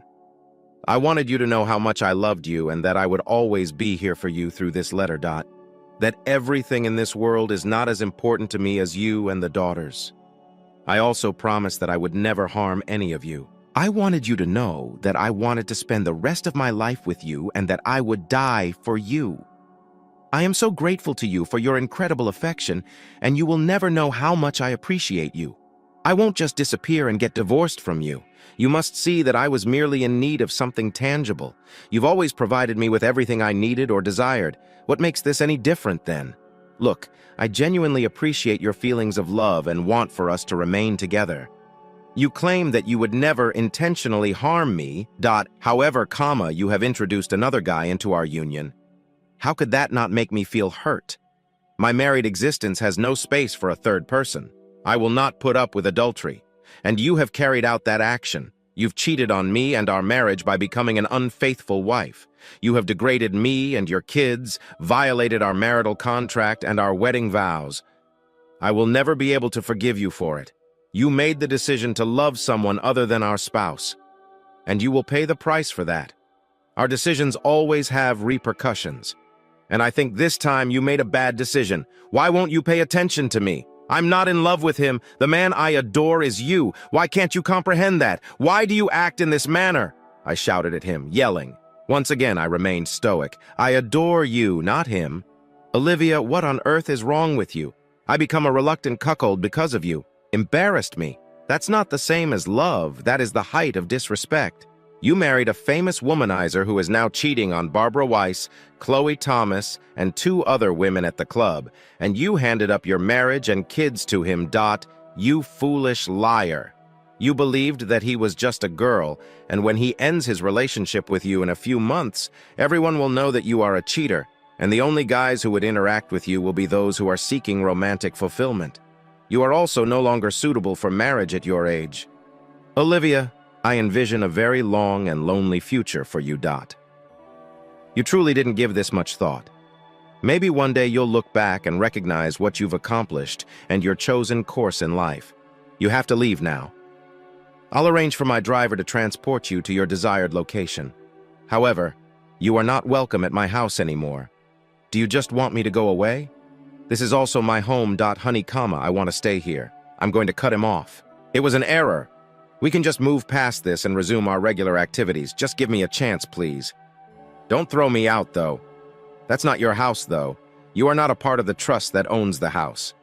The faith extends to the car as well. And it also remains in this place. That's right, you had $3,000 in your checking account when we got married. Not a thing more. And no, unless you find a means to unlove yourself, we cannot return to our previous state. Once you defiled yourself with that jerk, I will never touch you again. You are to stop using my name and return to your maiden name according to a portion of the divorce agreement. The females are yours to have at will, but they have to live with me here. The moment you fell in love with your boy toy, you gave it all away. Olivia, how are things going? Was that unique connection and wonderful feeling worth sacrificing all for? I hope it sticks with you for a very long time. The restless evenings that trouble you. Being aware of your losses and the suffering you have brought upon me, within you, with knowledge. Yes, I did adore you beyond measure, but I refuse to live with a disloyal spouse. You are free to rewrite this story however you see fit. But in essence, it ended when you had a lover outside of our marriage, ending a 16-year lovely union. Dejected, comma. Olivia collapsed back onto the ground. She was the type that got her way, and her entire world was crumbling. However, she never thought Jimmy would act in the way he did at that moment. To be honest, she had hoped that he would be rational enough to agree to this little tryst. Olivia eventually recognized that she had completely misjudged her spouse and had taken terrible advice from that predator if this was what brought her happiness. Chris' 16-year marriage was ruined, and she lost her family. With all the love in his heart and tears in his eyes for the joyful life he may have had, Jimmy turned to face Olivia. Her actions and selfishness caused many losses and sorrows in addition to the love she once had.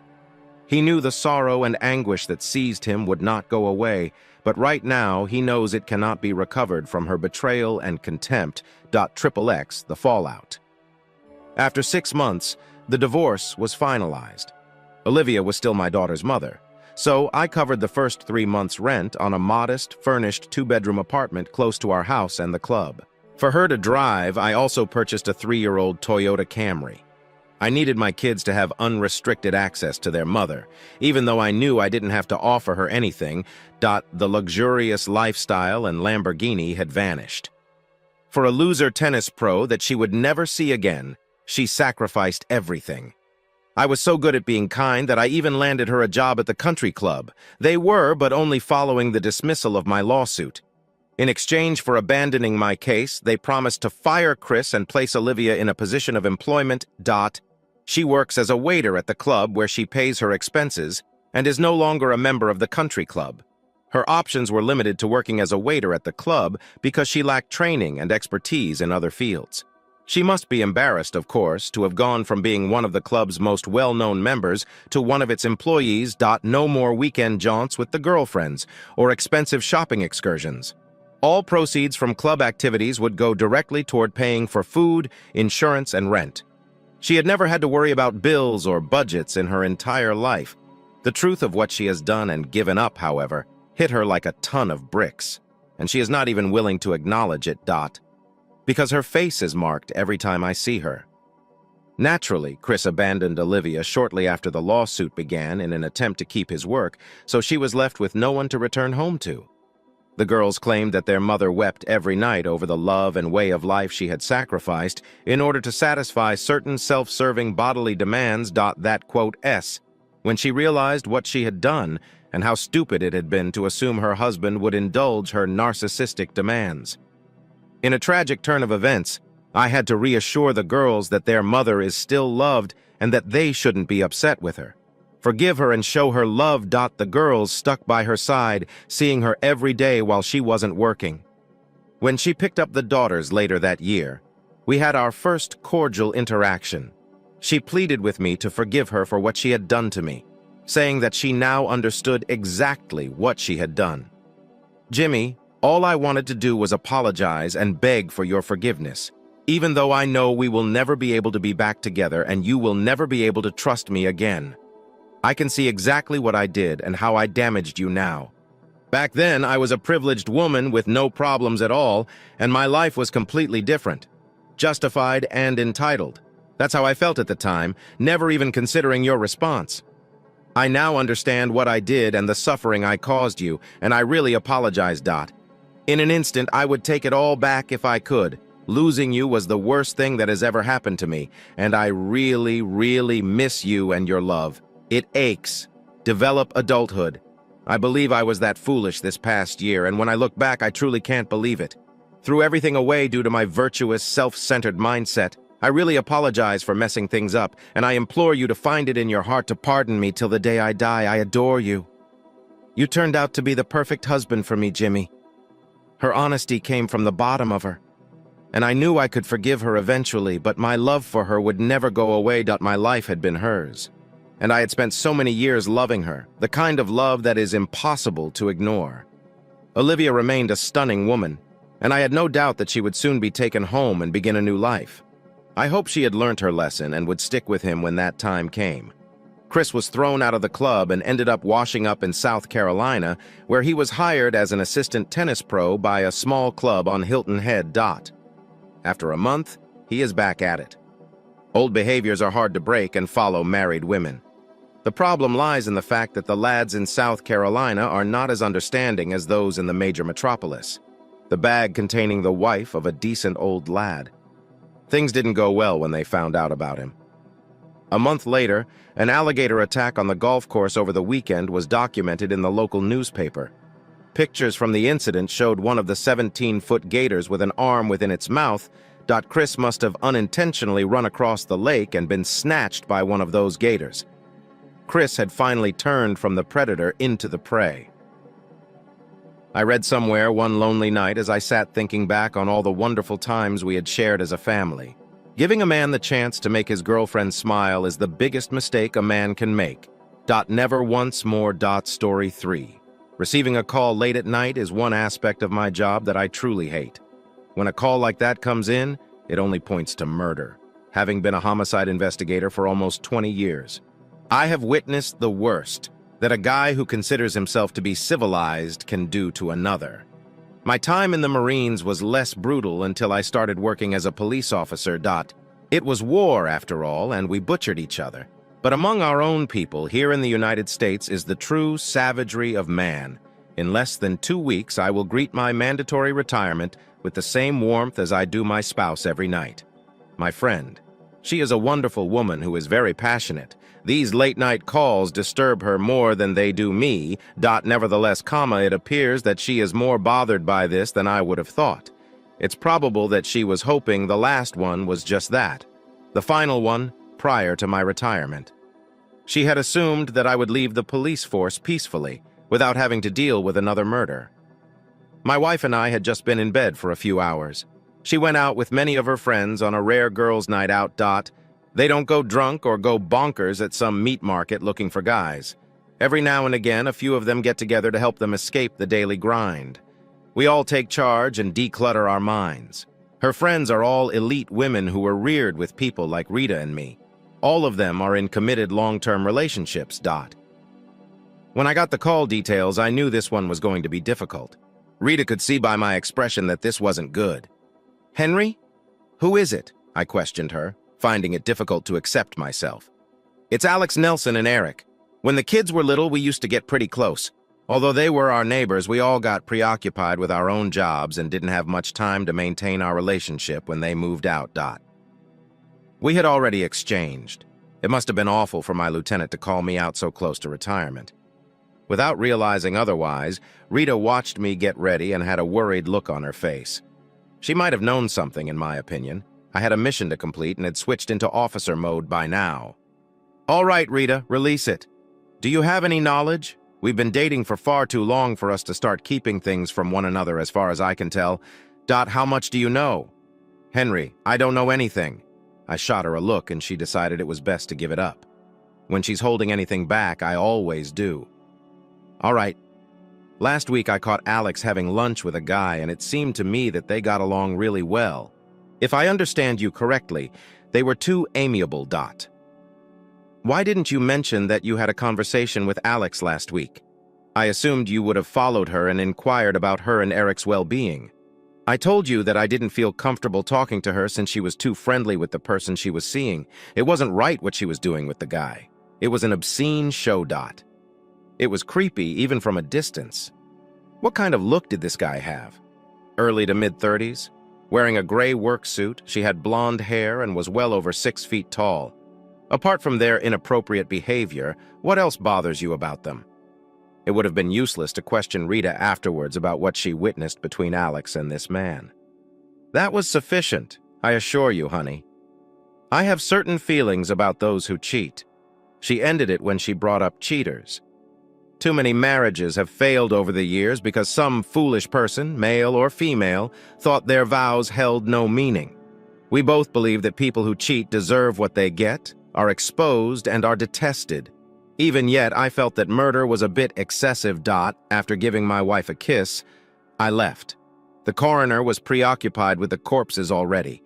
When I arrived at the Nelson home, when I got closer to the house, she beat me. Several uniforms deterred bystanders. They did take a few minutes to entertain me with some old man jokes. I was just an elderly person to them. Everyone knew that I was shy when it came to doing chores. Since I had known the victims personally in the past, it was unusual for me to have my lieutenant waiting for me. I suppose he was curious about my impartiality and ability to carry out my duties. He was content. I would be all right. And as time went on, he realized that having me on the case would be beneficial, since I would make a greater effort to find the cause of their deaths. How awful the interior was. I asked him a question. He turned over booties for my shoes and shook his head. I hurriedly peered through the doorway and noticed the blood splatter. What took place? Directly behind the front desk. Just as I was pulling on my booties, one of the rookie cops ran outside. A few of his friends made fun of him, but since I had been there myself, I remained silent. There wasn't much to see as I passed the threshold, but the sight made me feel uneasy. As soon as I entered the living room, a guy and a female body lay on the floor. The man on the floor was not Eric. I did know that much. Even without his head, Eric was shorter than that.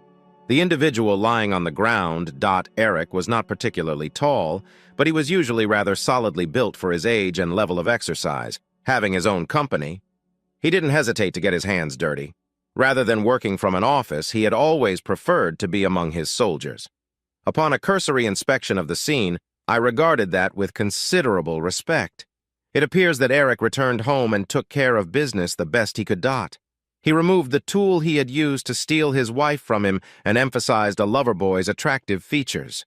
After tearing his heart out on the floor between the two lovers, Alex returned the favor. The heavy gun cabinet across the hall opened, letting the shotgun fall. On the nearby desk were loose 12-gauge shells. After a fast count, 4 shells were missing from the box. New. It wasn't too hard to explain them, was it? 3 shots to the dead? Since Eric's gun was the shotgun, 1 remained in the shotgun chamber. His prints were meaningless. Nevertheless, this would be an easy open-close situation if they matched the shells. The shell package appeared to be new. On the edge of the lid, there was a tiny trace of smeared blood as they quickly attempted to pry it open. Undoubtedly, the murderer cut their finger on the edge while frantically shaking his hands in preparation to shoot both his wife and her boyfriend. When Eric learned whether the blood belonged to him from the forensics team experts, he probably felt a little emotional. Should I count myself as extremely fortunate? His bloodied fingerprint would also be visible on the shotgun's trigger. Does this indicate Eric was the murderer? The case would be made by the district attorney as the husband gets home, finds his wife with her boyfriend, and commits a simple act of criminal passion. Eric would undoubtedly serve a little prison sentence, but he would still have to spend a number of years playing jailbird with a fellow prisoner. It took the crime scene investigators many hours to map everything out. I departed from my residence until the designated start time of my shift. Rita remained awake, anticipating my comeback. Alex's death was not shocking. I informed her that her partner was probably also deceased. She approached me, gave me a hard hug, and said she would miss the friend she had known in the past, but not the one who would so openly and publicly cheat on her husband. I told her that Eric was required for questioning when she asked me about him at the time. Before the crime scene was thoroughly cleared, there was no concrete proof that identified him as the murderer. After sleeping for 2 hours, I drove to the precinct.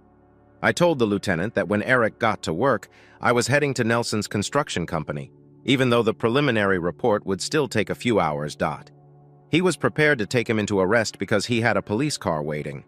I hoped that a pleasant face would make things easier when he arrived. When I parked the car, the office was open. Earlier, the patrol cops had inquired about Eric when he was out of town bidding on a job.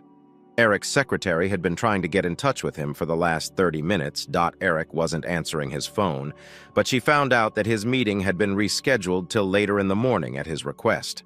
Parkersburg was home to the company he was supposed to meet.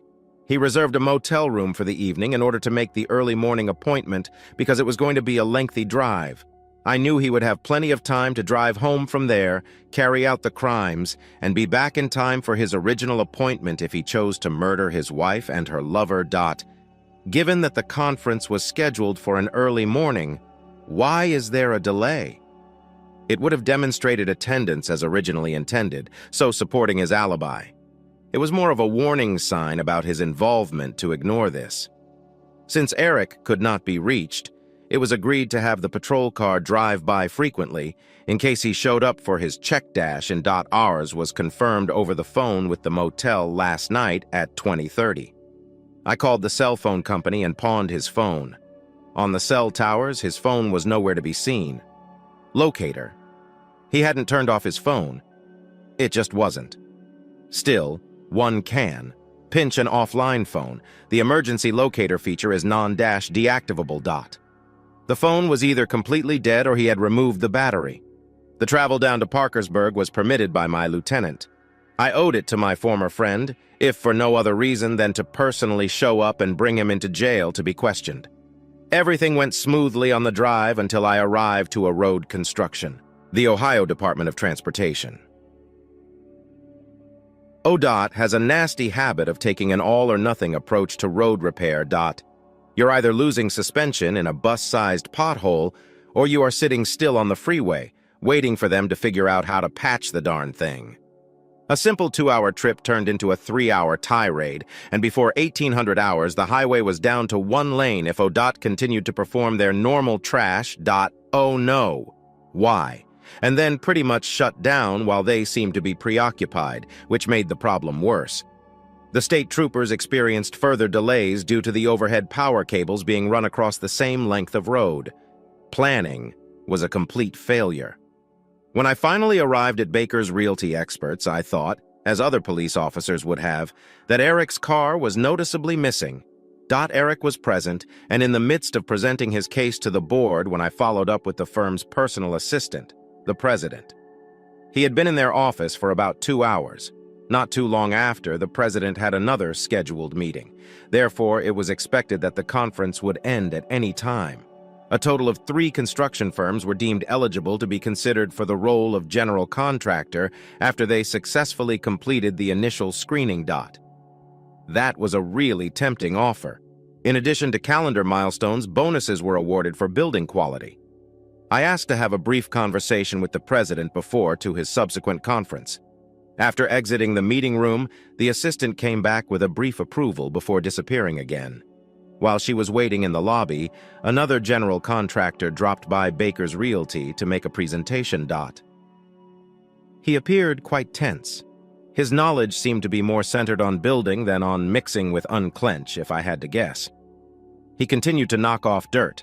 He must have recently left the workplace because his hands, when held, showed the wear and tear of years of labor. 15 minutes later, Eric appeared from behind and shook hands with the thrilled board members and president of Baker's Realty. Of course, he was shocked to see me standing there, but he kept his cool and greeted me like we were old friends, coming up to take him aside. I gently told him that it would be in his best interest to wait for me outside rather than try to leave. His expression remained concerned, but when he told me he would be waiting outside, I knew he meant it. The business president's stay with me ended up being rather beneficial. The 3 businesses were actually bidding against each other for a $5 million office facility and a 5-year building maintenance contract, which were both quite valuable. It was anticipated that separate businesses would be awarded the building and maintenance tasks, even though all were invited to submit bids for both. The president informed me that prior to multiple construction accidents and subpar craftsmanship harming its reputation, one of the bids was a major player in the region. They were now striving to get the respect they had previously had back, prior to. Being a fair man, he was willing to offer them a chance at atonement, even though he would be more dubious of their concept than of the others. The business was new and had positive referrals. While he doubted their ability to complete the construction portion of the job, it was evident that they could handle the maintenance portion. He was the undercover agent out of the three. I asked him what the prospects were for Eric's company, and he replied that while his company was the best for the construction, not necessarily for the maintenance portion of the offer, the president was not happy about my questioning one of the candidates for a big construction project. With all honesty, I gave it to him. Since his wife died late at night and in accordance with regular investigative procedures, I had to confirm Eric's whereabouts. I told Eric that, as a detective, I was considering him a suspect. If there is any doubt, everyone is a suspect. However, I explained our previous relationship and declined. If he was the man I knew in the past, I would not consider him responsible for the death of his wife. He seems pleased with that for the time being. However, he requested that I inform him of any information that would support his building project and not impede my research. Too many people's livelihoods and an excessive amount of money were at risk. I was in danger from someone outside, so I couldn't stay away from him for too long. Just as Eric had promised, he was waiting outside the office near my car. "Henry, what on earth is going on, and why are you here? Why are you pursuing me too?" It definitely surprised him that I showed up. After last night, I assumed you would have discovered it on your own. What on earth are you talking about anyway? Henry. Alex. Eric. Alex's eyes widened and his lips fell open in shock at your murder. It was then that I noticed tears streaming down his cheek. He staggered into my almost upright car, having seen every type of acting one could possibly do in an attempt to avoid a murder conviction. I work as a veteran police officer, but here was a man who genuinely appeared to be unaware of his wife's passing. "Henry, did you just claim that Alex was assassinated?" "I cherished her. No way could I harm her." Fascinating, in the past tense. She was merely a cheetah. Still, she was our children's mother. That alone wouldn't be enough for slaying her. She recognized. "Eric, we have goals in mind. Why haven't you picked up the phone? Additionally, where is your vehicle?" When he started telling me about how he faced his wife and her lover in his home, it appeared as though he was still processing the news about his wife. He said he gave the man a slight shove, but that was all. Her lover was not welcome in his home. He wanted her out, telling her that as soon as he could get his lawyer to call, she would get divorce papers because the house was solely in his name. He told me he brought some line wrap to the motel he was staying at after he had taken it all the way from the overhead utility work when I asked him again about his car. We rescheduled the appointment for this morning for that reason. After his session, he planned to travel straight to a neighboring garage to pick up his car so he could return home. In reality, he was spending a few days in a motel while Alex cleared out her belongings from his residence. Thus, the research would include it. And I had to take custody of Eric for the time being. I took him to the garage so I could work on his car. As promised, his car was there, and they had the paperwork detailing when he dropped it off and finished the maintenance, at Eric's insistence. The car never left their property. Eric was graciously driven by the proprietor to his lodging and conference this morning. We were going to a restaurant for lunch and to continue our talk. I informed Eric that, although I was still curious about his relationship with Alex, I had grown weary of him running away. It was evident from the basic evidence that he was not the murderer. He told what seemed like a terrible story of an internet-cheating wife for the next hour and a half. He was about to cry, and witnessing the agony in the eyes of a man I knew directly made me detest adulterers even more, having worked as a homicide detective for a long time. I have witnessed some really reasonable reasons for murder, similar to the guy who murdered his sibling for consuming the final pork chop. But at that moment, I could almost understand why someone might go crazy and point a shotgun at another person. I realized I was retiring a month after I should have. While occupying the cafe chair, I was positive that he was furious over Alex's infidelity and murder. No one has that kind of acting talent. But as a cop, I understood that he could be the murderer even though he was depressed. I informed Eric that I would follow, but that I would also let him drive home in his own vehicle. Lunch was over. I had no motive to arrest him at the moment, nor did I have any solid evidence that he was the murderer. In Parkersburg, with his car parked, enough rational doubt was expressed during the return trip. I notified my lieutenant by getting in touch with him. "They still don't know the guy," he told me. "Sufferer. His fingerprints do not appear in any database that traces Eric's movements during the previous few weeks or the days leading up to the murder. The 3 businesses that submitted building bids to Baker's Realty were being examined by forensic accounting. Records pertaining to finances during this time. Covering the money motivation for murder was necessary. Either greed or passion drove people to commit crimes. While I was sleeping at home, I received another late-night phone call. You wouldn't be surprised by the words that are screaming within my thoughts. This time, however, Rita was not concerned by the call. The desk sergeant informed me that night that he had only had 2 patrols. Address a report of gunfire from a downtown motel. Eric was not hurt, although he was staying in a somewhat damaged room. When I got there, he was really agitated. He was receiving medical attention. Fragments of glass from the shattered window bit him. However, that was insignificant. He declined a medical appointment, even though he was still in shock about someone they tried to eliminate him. Instead, he begged to be allowed to find a safe place to live until the assassin who was trying to him came back to finish the job. I felt bad for him and thought about letting him stay at my place, but until we could make better arrangements, I wasn't willing to endanger Rita for Eric or anyone else. He would have to stay at the station house for the night. Later that morning, Eric picked up the phone when Baker's Realty called. His company was selected for the construction project, but not for the maintenance contract. The scared man I saw in the lobby was the 3rd bidder. He was satisfied that his company was awarded the maintenance contract. He claimed that in addition to his reputation, the president chose him because he resisted the unwanted pressure. Hughes combined the methods that builders used during his decision-making process. His decisions began to be influenced by those actions as well. I was aware that Baker's president was an honest man. Utilizing the maintenance contract allowed the smaller man to make a name for himself as well. Investigators discovered a connection between the 2 gunshots at Eric's home and hotel room doorknobs. A fingerprint was found. The print was from an ill-fated, well-known career, cream-colored Neil. It would be so much fun to get him off the street. As Eric began getting ready for the project, he received multiple ominous calls and emails from unknown parties. It gives us a different perspective, but it also gave us motivation. The threats this time were aimed at his company. Among the several scenarios were those involving equipment failure, accidents, and fires. Now that Eric was safe, I made the decision to begin monitoring Alex's whereabouts. Eric asserted that my wife's handling of her affairs and that of a few others manifestly lacked judgment. Her credit card purchases during the previous 2 months showed frequent visits to men's clothing stores, downtown eateries, and 5-star hotels, typically 2 or 3 times a week. She was enjoying her guy toy while out and about. In just 2 months, she accrued credit card debt solely related to her and her partner, amounting to far over $6,000. The only information on file for the card is Alex's name. Therefore, Eric won't be responsible for it. If he was, I wouldn't be shocked if he took her out and gave her a hard slap.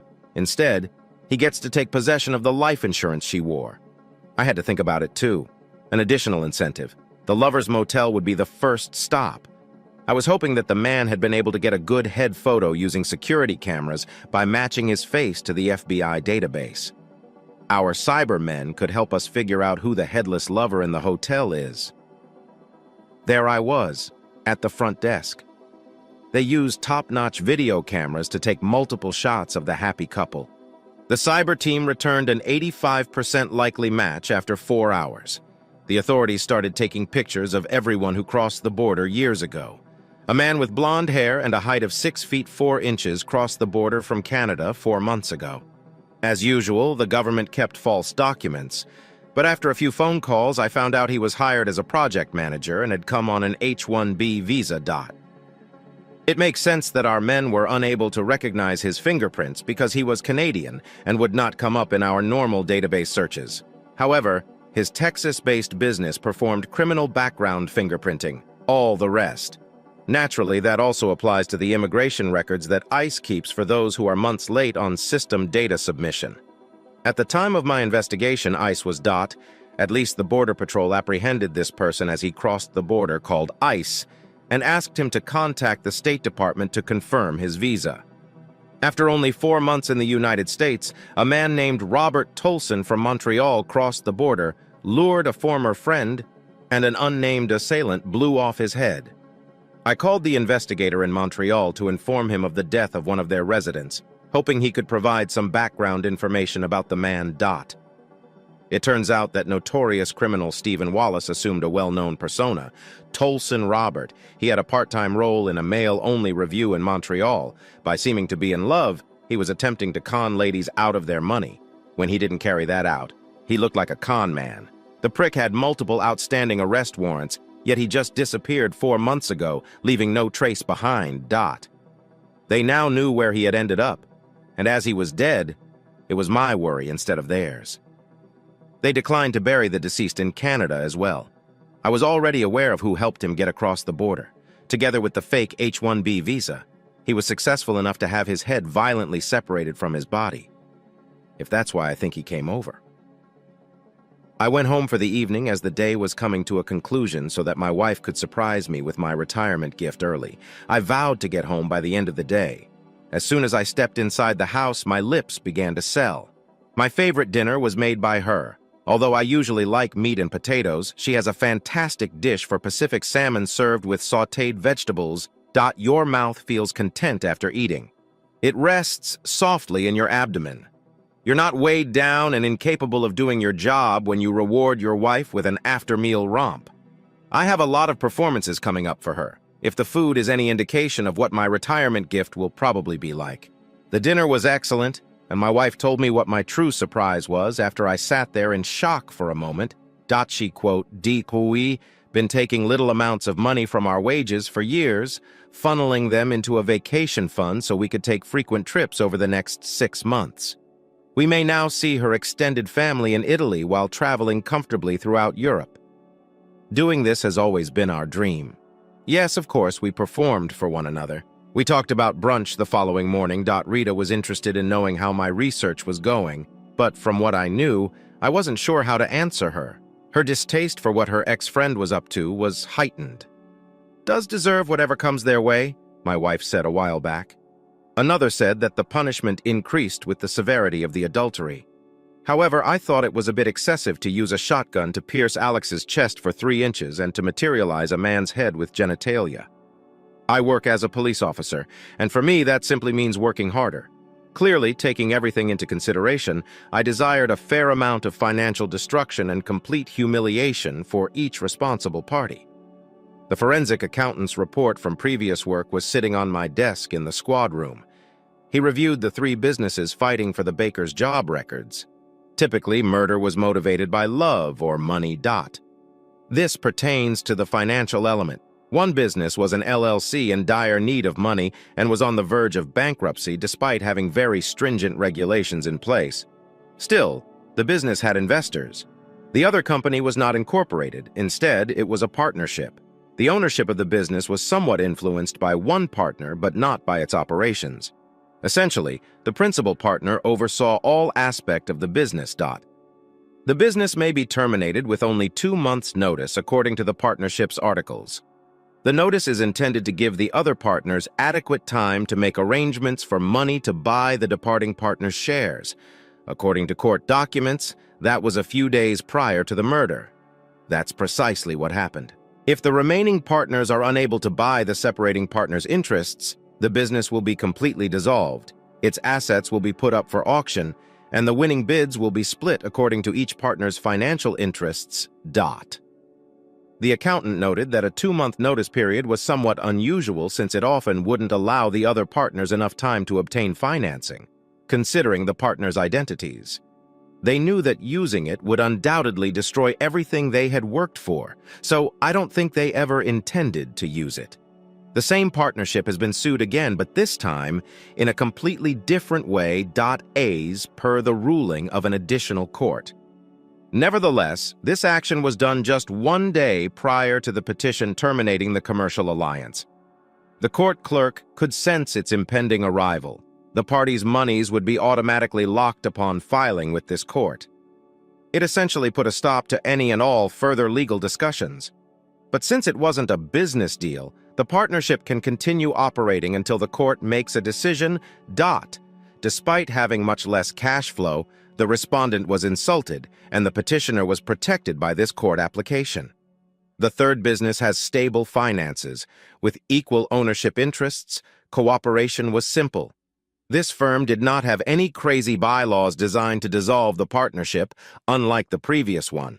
Even though there was less cash flow, the partners were making sure every extra dollar went back into the company, which helped it grow by 20% just in the previous 2 quarters. The forensic accountant's results provided confirmation for the 2 suspects I was already aware of. It was hard to say who shot it at the moment.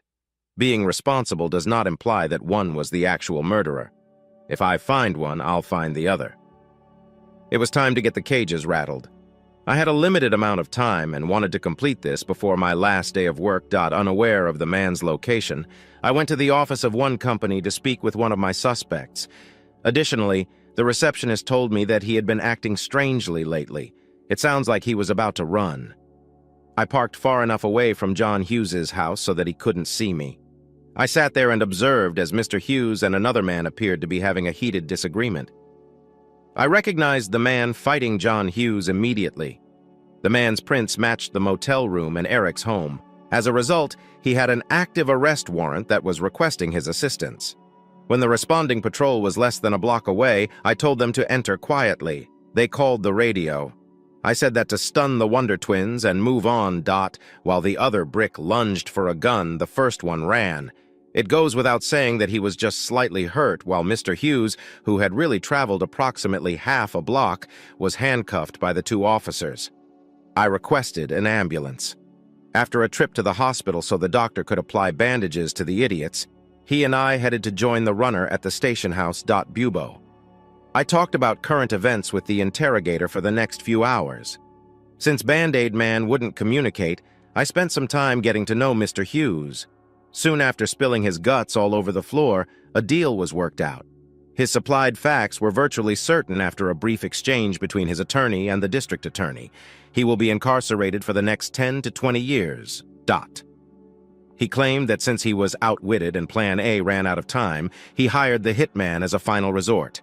She fled to Plan B, terrified, make advance plans, the Canadian diva, paraphrasing Alex. He figured Eric would get mad and do something stupid like throw himself in jail. Mr. Hughes realized how perfect that would be. If Edition Eric needed to arrange financing to buy out Alex, he would no longer have the financial stability necessary to secure the Baker's Realty deal once the articles of partnership were made public. Even if Canadian Bacon did a decent job, Eric did a great job. Alex filed for divorce the day before he signed the document dissolving the business. Were the hitmen slain in Plans B? Guys can't win construction contracts of $5 million. He therefore reasoned that if he assassinated Eric, he would get the construction job. After spending so much time in and out of jail, interviewing the hitman was more difficult. Roughly 10 years ago, before he went black, he learned how to play the game. He was a peaceful criminal. Since then, he has served time for violent assault, and he may have committed further strong arm robberies. It was said that he had only recently signed a contract to become an assassin. When given Mr. Hughes' signed confession, he admitted to accepting a job to assassinate Eric Nelson, but denied even trying. All right, comma. I knew this man would lie. I did expect it, but that doesn't mean I had to like it. I told him that we had his prints at the motel shooting location and the scene of the double murder. He had trouble finishing his food. He desired to speak. Agree? In order to prevent the needle from entering his arm, following the disclosure of a capital offense he hoped to evade. The district attorney, who was up for re-election in November, started thinking about getting convicted and wanted it badly. A would-be assassin provided details that seemed to link my other suspect to the victim because he had seen them twice that evening, behaving with sincerity. Knowing that a hired assassin was involved, he attempted to dispose of Eric a second time by shooting him in his motel room. The general consensus was that the hitman, believing our friendly Canadian to be Eric, assassinated him because Mr. Hugh had given him insufficient information about Eric, and he also had to do her because Alex was a witness. He realized he had made a mistake and only then attempted to dispose of Eric in his motel room. Though the man acknowledged having tried murder once and gave details that pointed to the true perpetrator, I began to wonder if he was telling the truth when he said he wasn't Alex's assassin. The DA consented to the deal only in the event that the other person or people he related to were found guilty based on the information he supplied. I was so glad to get back home after dealing with those two. Rita was able to return me to the land of the living after a day like that. She has consistently been the bright spot in the dark. I went through. I had an early morning appointment with an old acquaintance at Nelson Construction, so I drove over. He seemed a little surprised to see me. It seems that my appearance didn't conceal as much as I had thought. We still had more to discuss, including where he was on the night that Alex was murdered. I told him that he needed to make time in his schedule. Was there a counsel he could call upon? He inquired. He said that after informing him, his divorce lawyer would meet us there.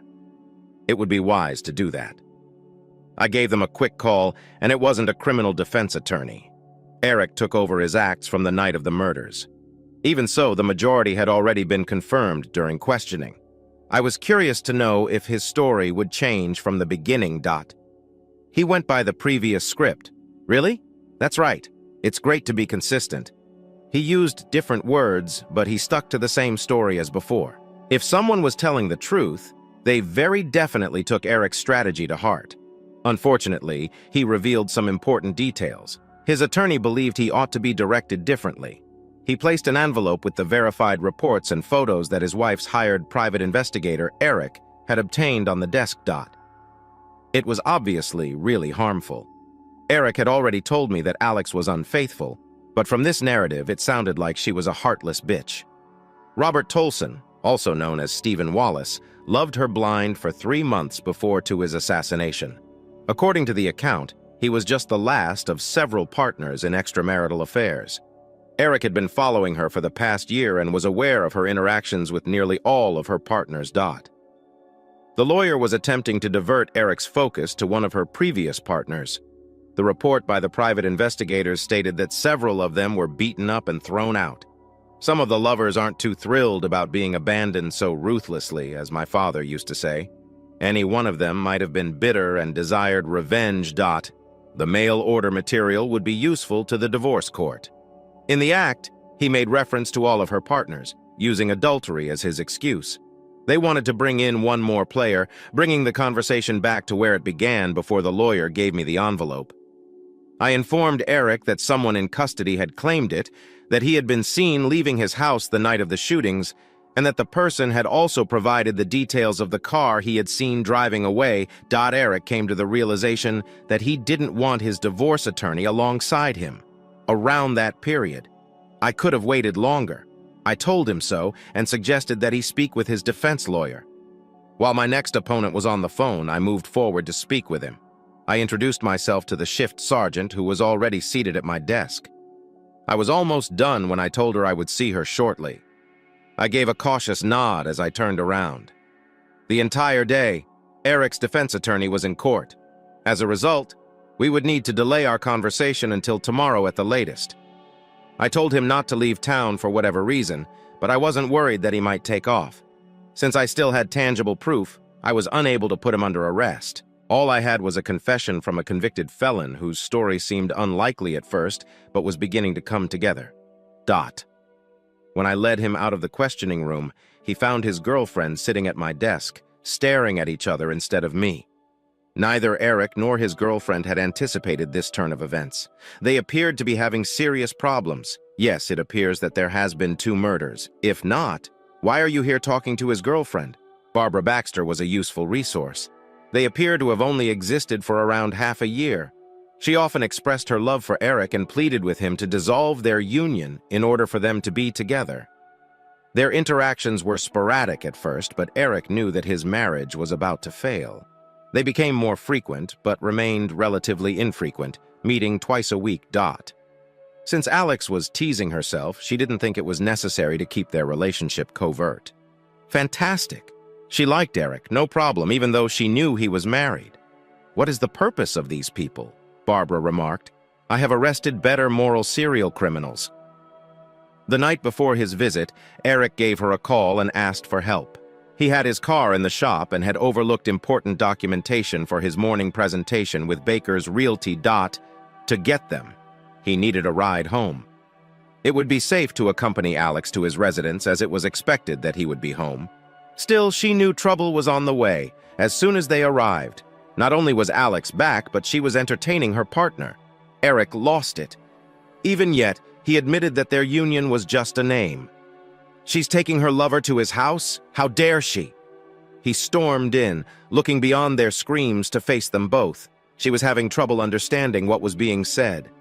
She did witness Eric pushing Alex's boyfriend a couple of times, but that was the only thing he did to Barbara until Alex got in between them. It appeared that Alex did not want Eric to hurt the man. After giving them both a long look, Eric turned and left. After a minute, he came out with the necessary documents. They returned to Parkersburg after a few hours. Eric's mood wasn't fantastic, according to Barbara, after she dealt with ODOT and road work. Barbara said he was so angry at Alex for having his lover stay at his place that it was impossible to look away. She was never meant to spend the night with Eric as he was away on an extremely important business trip. His desire was to concentrate on the presentation and their future plans. They have the upper hand. They needed to have planned. A cynical mind would wonder if Alex was indeed murdered because she got in the way of those plans. An extra incentive, if only to ease his mind.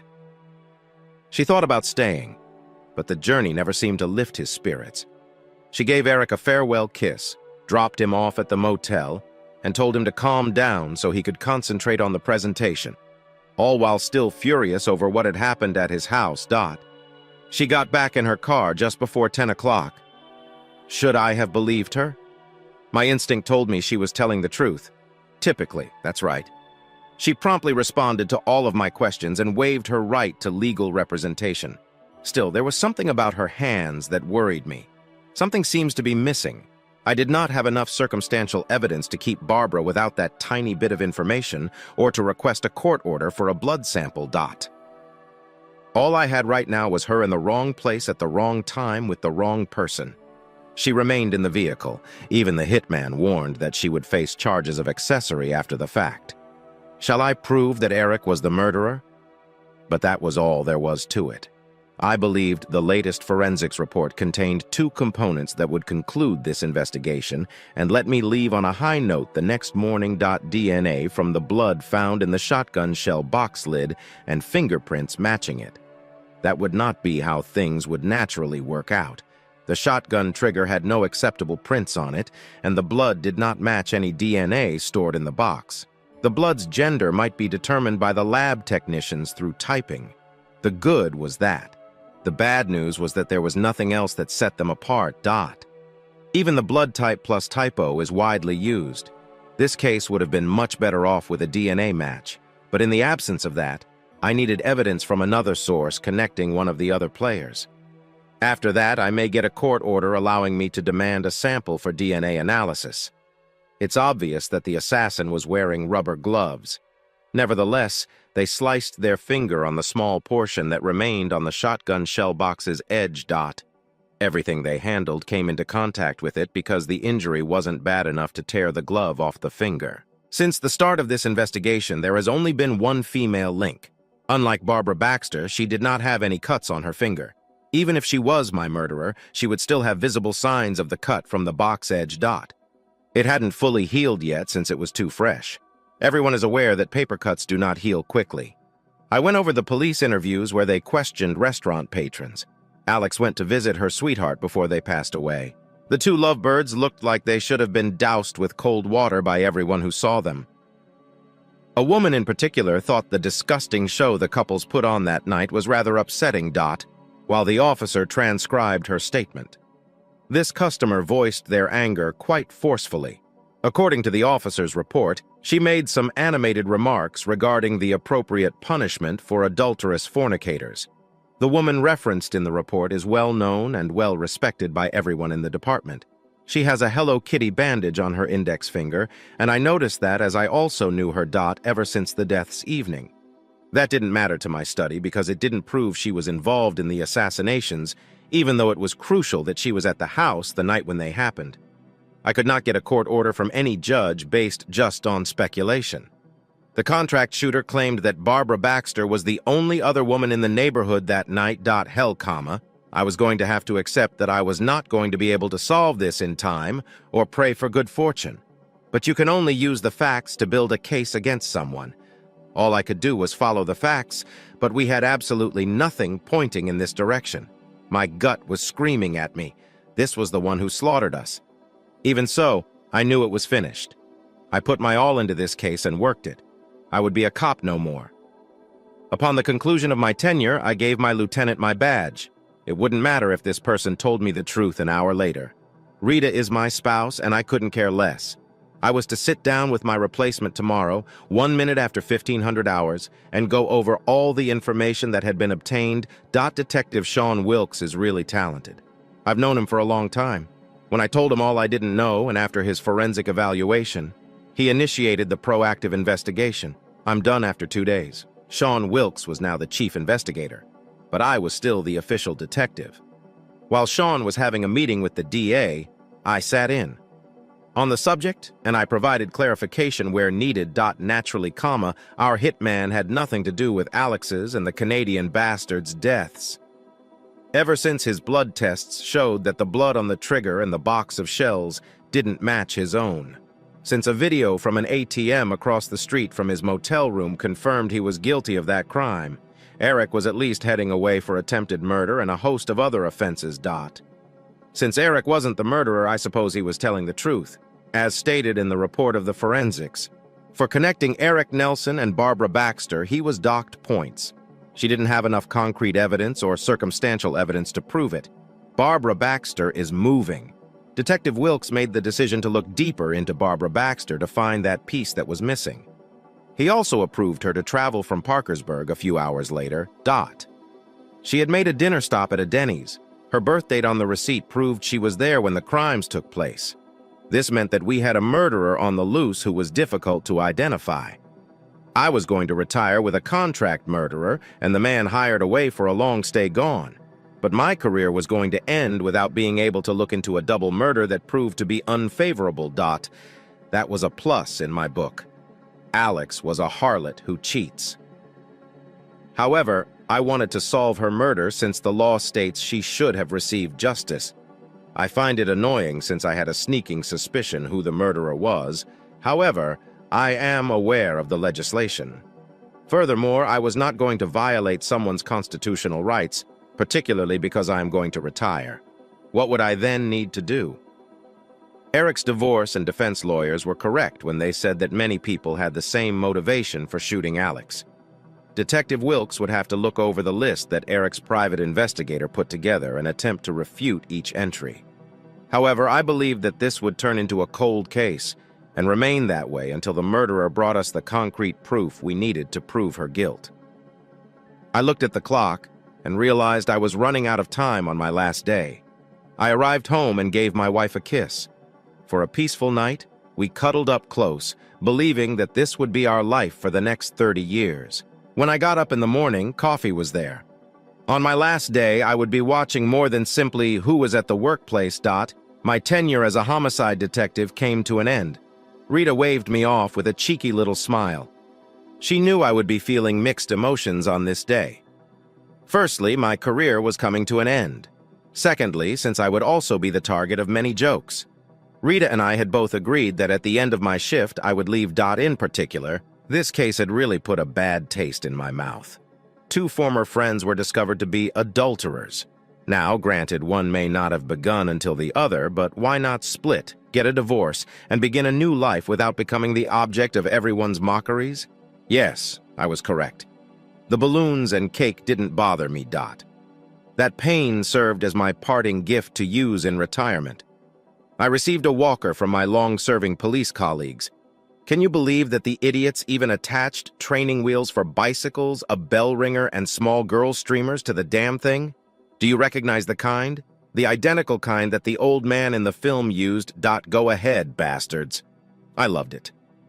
Naturally, I gave it a shot in the squad room amidst all of the laughter. It so happened that my lieutenants and the chief of police came up with the idea first. His recommendation? In actuality, they mostly claimed the notion. I just needed to hand up my badge and rifle. I had previously completed all of the required paperwork to be eligible for retirement. The gun was approved by my lieutenant. The chief returned the badge to my custody. In recognition of all the years I had served, he informed me that my badge number was being retired. Amid a roar of cheers, my colleagues concurred with this rather unexpected statement. I sincerely began to choke for a short while as I thanked them for their gift. When the day was over, I turned away beers and told everyone I had to go back home and start working as Rita's full-time husband. Nothing less was to be expected of her. I will always remember Rita's reaction to the walker. She laughed so much that she began to cry. Eventually, she mentioned that they actually did it. I could see by the way she looked that she wasn't sure what she meant. "Who do you think gave the chief the idea?" she finally asked. However, they were too afraid to hurt your feelings. However, I advised them to go ahead and I would calm them down. Like I said, she was the finest, realizing that our new life together was only getting started. In bed, we were giving each other big hugs after a round of retiring love. In particular, say goodbye to late-night calls and the agony of witnessing others suffer after you told them their loved one had died. It felt fantastic to know I was no longer a police officer. Both the legal obligation and the related sacrifice are gone. I did, after all, know who shot him. On the night they died, she saw Alex and Canadian Bacon together. She remarked how disgusted she was to witness the two perform, and how much she hated what they had managed to achieve. Even though there was no match in our DNA files, forensic evidence from their cutting their finger and opening a shotgun ammunition box demonstrated that our assassin was a woman. Her blood was found on the shotgun's trigger and on the box. Under the watchful eye of the person incarcerated for his role in this whole fucking disaster, the woman disappeared from the house. The murderer knew exactly who Alex was and was enraged by her adultery. The same woman was spotted with a Hello Kitty bandage wrapped around her index finger not long after the fatalities. But right now, I don't give a damn. With my spouse,